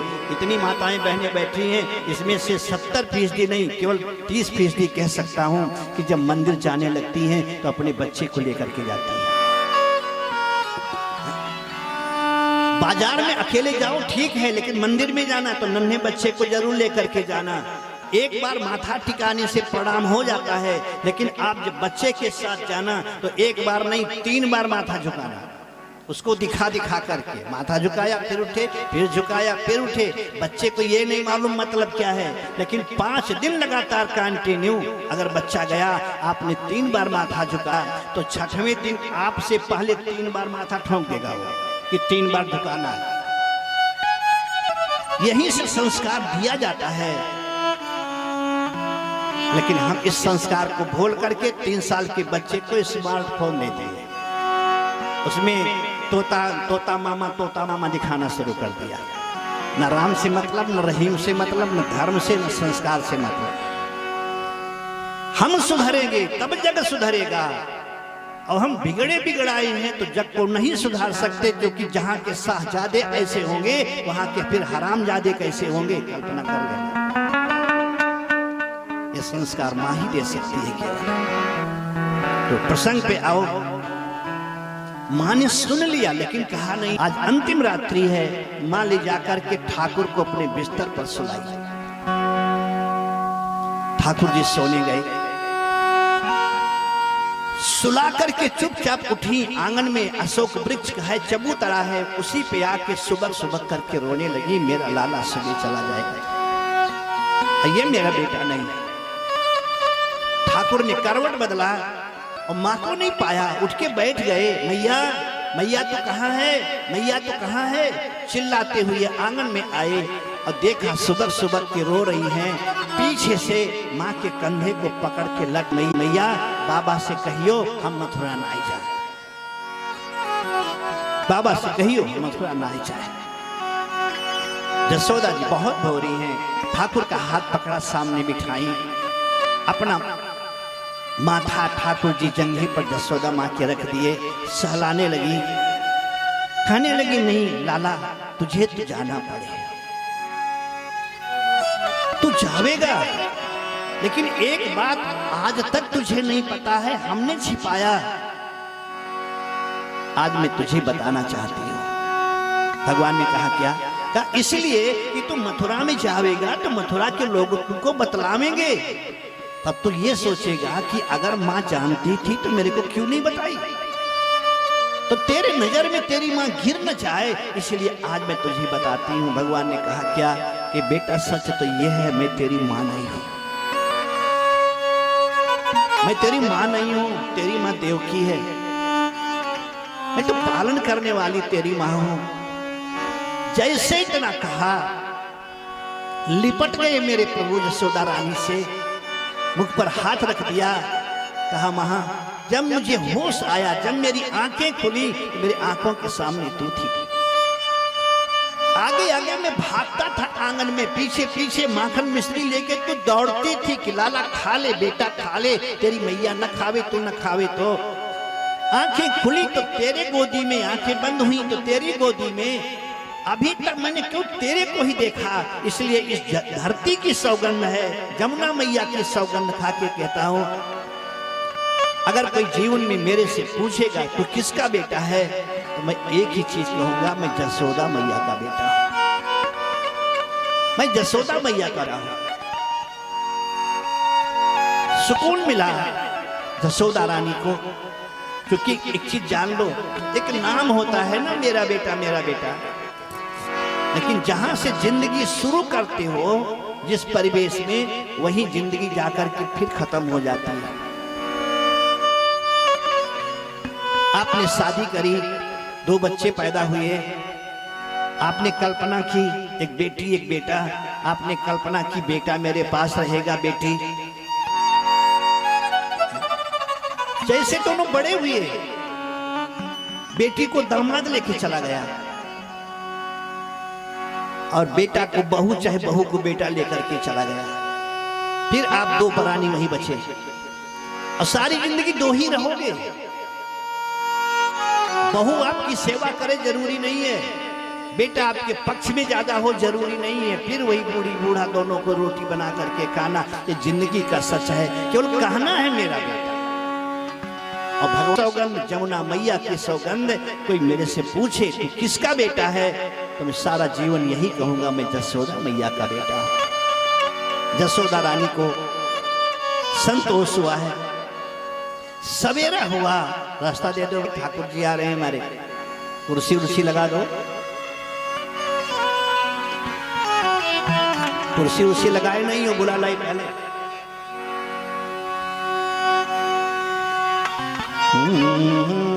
भज गोविंद गोविंद गोपाला, भज गोविंद गोविंद गोपाला, भज गोविंद गोविंद गोपाला, भज गोविंद गोविंद गोपाला। भगवान गोकुल से मथुरा आ रहे हैं, तो इनको यहाँ ले आओ ऊपर, इस अवसर पर बोल हनुमान जी महाराज की प्रसन्न पे आओ। सवेरा हुआ है, नंद बाबा ने देखा है जसोदा रानी ने सजाया है कन्हैया को, दाऊ भैया को भी सजाया है, इधर यहाँ ने क्यों वहां ने, उनको भी सजाया है, सजा करके सिंहासन ने रथ तक ला करके पहुंचाया है। ये खबर फैल गई पूरे ब्रजमंडल में कि कन्हैया मथुरा जा रहे हो। वो सारी गोपियां जो बिना देखे जी नहीं पा रही थी, नंद के आंगन में आकर के और अक्रूर के रथ के सामने बैठ गई।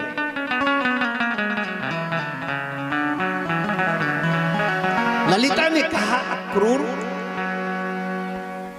अगर मेरे कन्हैया को लेकर के जाना है तो मेरे शरीर के ऊपर से रथ को चलाना पड़ेगा। ऐसी कथा आती है, ये खबर राधा रानी को मिली।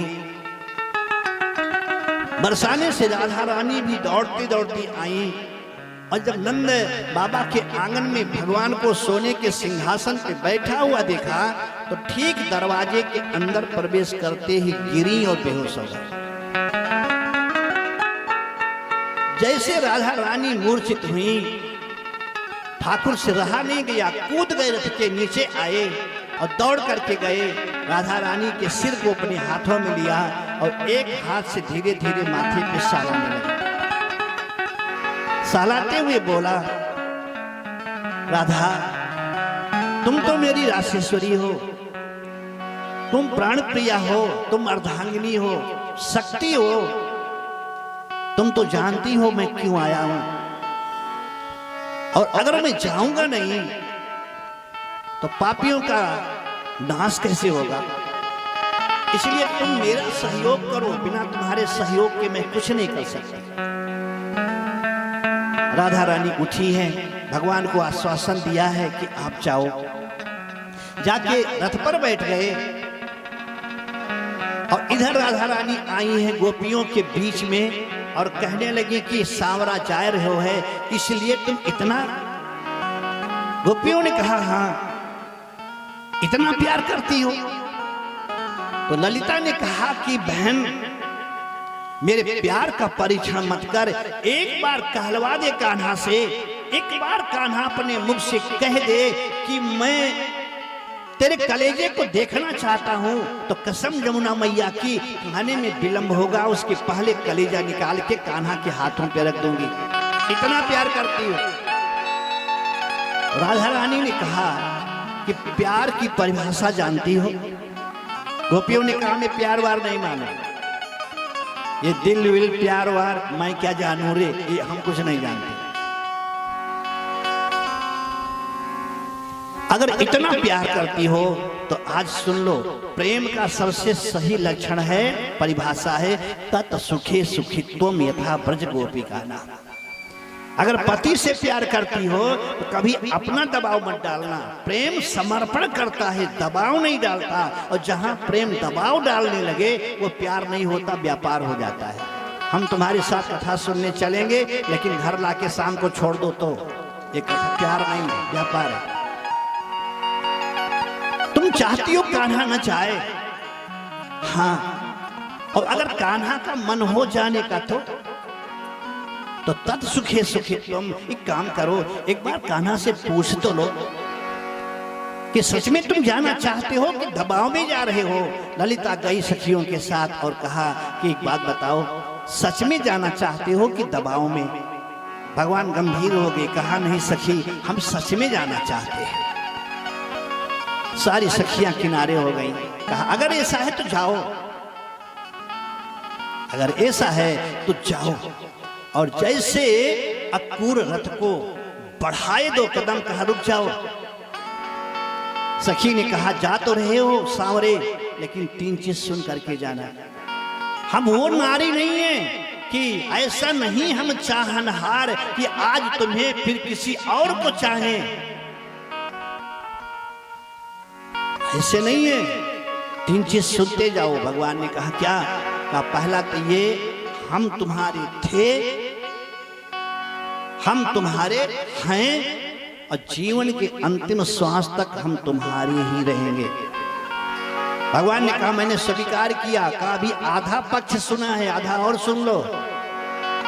तुम हमारे थे, तुम हमारे हो, तुम हमारे ही रहोगे, मेरा हक है तुम पर, किसी का नहीं है। बहुत दिन हुए तुमको देखा नहीं, मेरा हक है, तुम हमारे थे, हमारे हो, हमारे ही रहोगे। भगवान ने कहा मैं स्वीकार करता हूं, और वहीं पे कहा कि हम तुम्हारे थे प्रभु जी, हम तुम्हारे हैं, हम तुम्हारे ही रहे, ओ मेरे माधो, हम तुम्हारे थे प्रभु जी,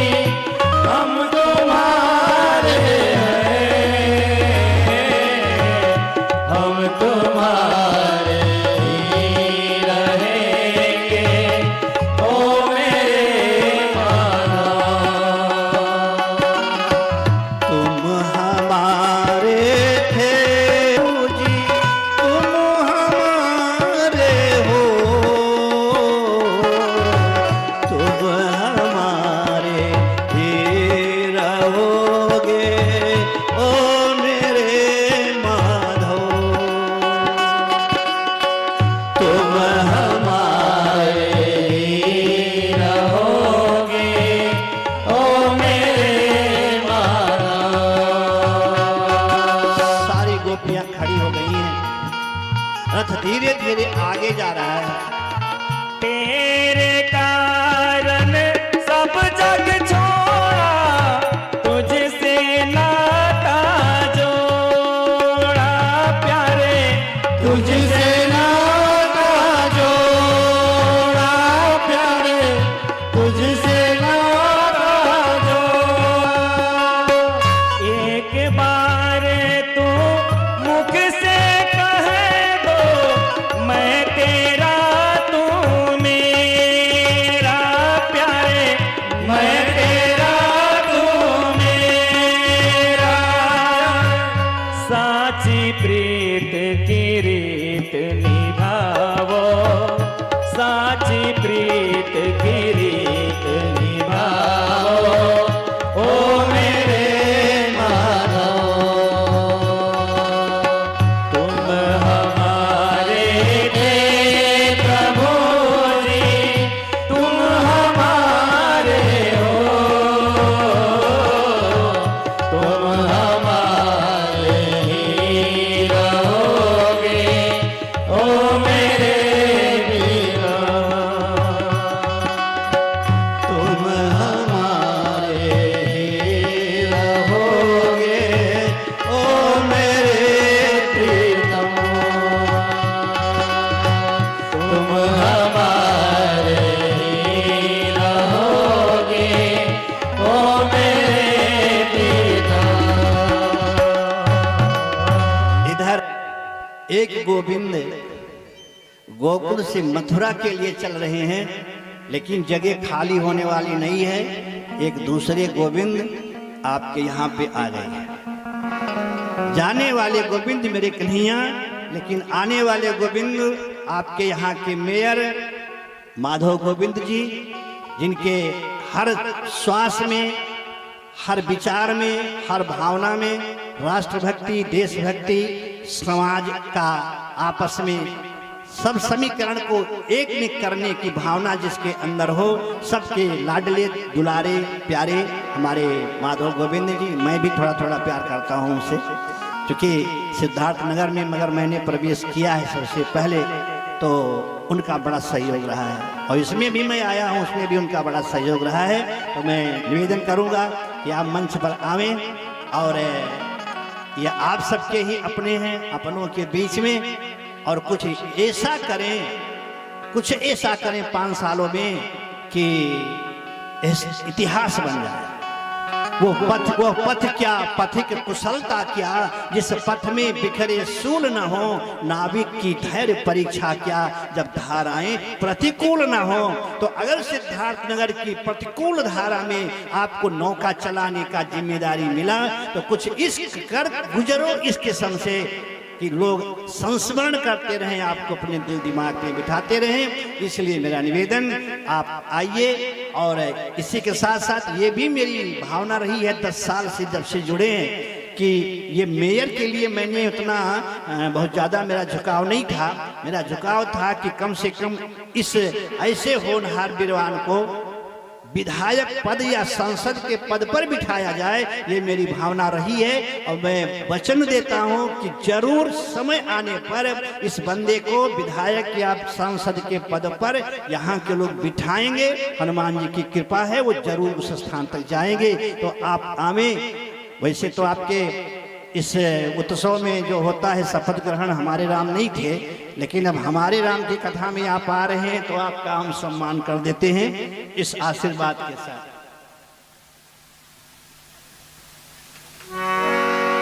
स्वागतम स्वागतम स्वागतम स्वागतम स्वागतम स्वागतम स्वागतम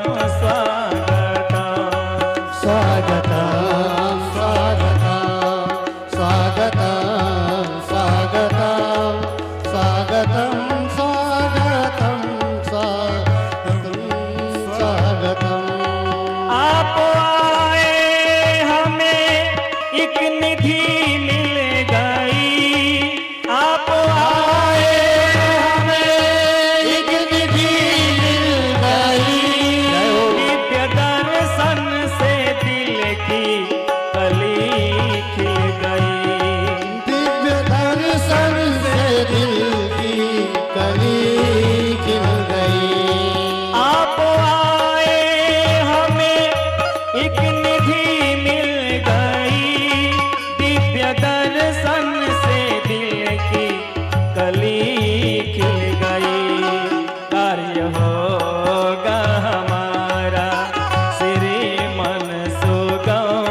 हमारे श्रेयस प्राप्त मेयर आपके सिद्धार्थनगर के माननीय श्री गोविंद माधव जी, मैं इस मंच से आपके भावी भविष्य की मंगल कामना करते हुए निवेदन करेंगे, आप इसी प्रकार से हर एक कार्य क्षेत्र में सामाजिक समरसता के लिए, इंसानियत के लिए, प्यार के लिए, व्यवहार के लिए हर किसी के दिल में आप वास करें। कुछ ऐसा 5 सालों में कर गुजरें। इस मंगल कामना के साथ आपको हम प्रसाद दे रहे हैं और भगवान हनुमान जी महाराज हमेशा आपके साथ रहें, आपका सहयोग करें। हाँ, अब आरती होती, आरती करो, सुनना क्या है। चलिए आरती की तैयारी करें।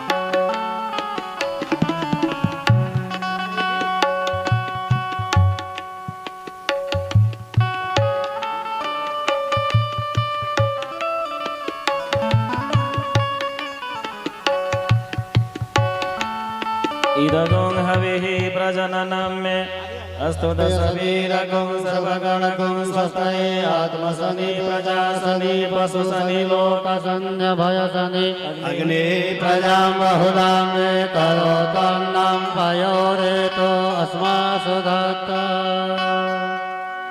बांके बिहारी तेरी आरती गाऊं, बांके बिहारी तेरी आरती गाओ, बांके बिहारी तेरी आरती गाऊं, बांके बिहारी तेरी आरती गाओ।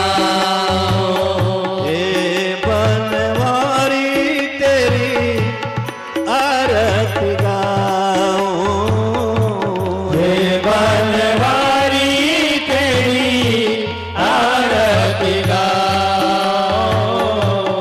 आरती गाओ प्यारे तुमको मनाओ, आरती गाओ प्यारे तुमको मनाओ, तुमको मनाओ प्यारे तुमको रिझाओ।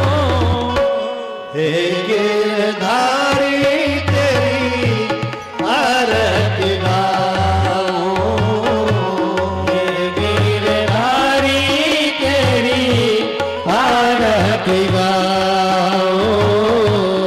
हे गिरधारी तेरी आरती गाऊं।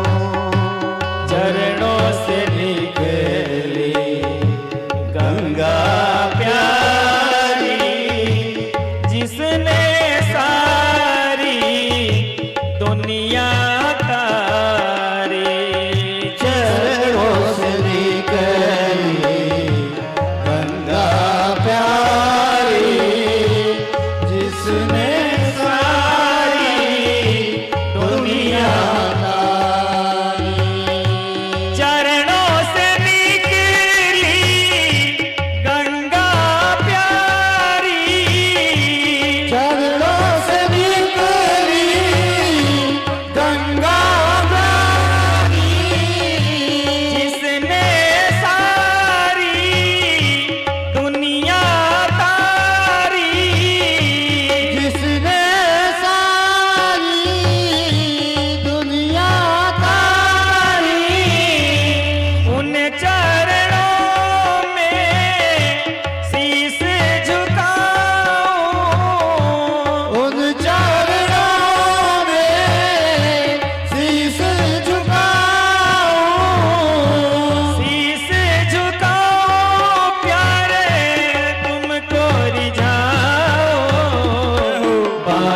बिहारी तेरी आरती गाओ, बाके बिहारी तेरी आरती गाओ।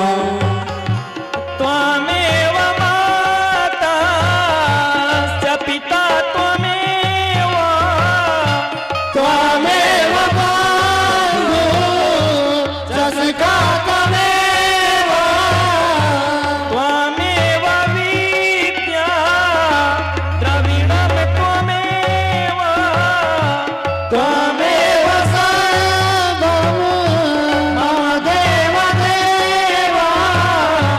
कर्पूरगौरं करुणावतारं, संसार सारं भुजगेन्द्रहारं, सदा वसन्तं हृदयारविन्दे, भवं भवानी सहितं नमामि। बाके बिहारी तेरी आओ, बाके बिहारी तेरी आरती गाओ, हे गिरधारी तेरी आरती गाओ। बाके बिहारी लाल की जय। आप सब लोग फिर प्यार से बैठ जाओ। गिरिराज भगवान का प्रसाद 56 भोग का जो है आप सबको मिलेगा प्रसाद। दिव्य प्रसाद है, इतिहास है इस प्रसाद के पीछे, इसलिए सारे लोग बैठ जाओ, आरती ले लो, प्रसाद ले लो, भोजन प्रसाद तैयार है उसको ले लो।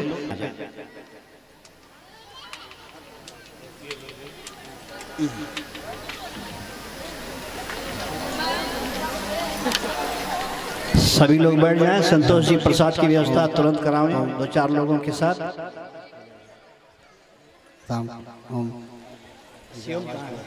तुम खड़ा देख कर रहे हो, आरती कहाँ है तुम्हारा? हैं?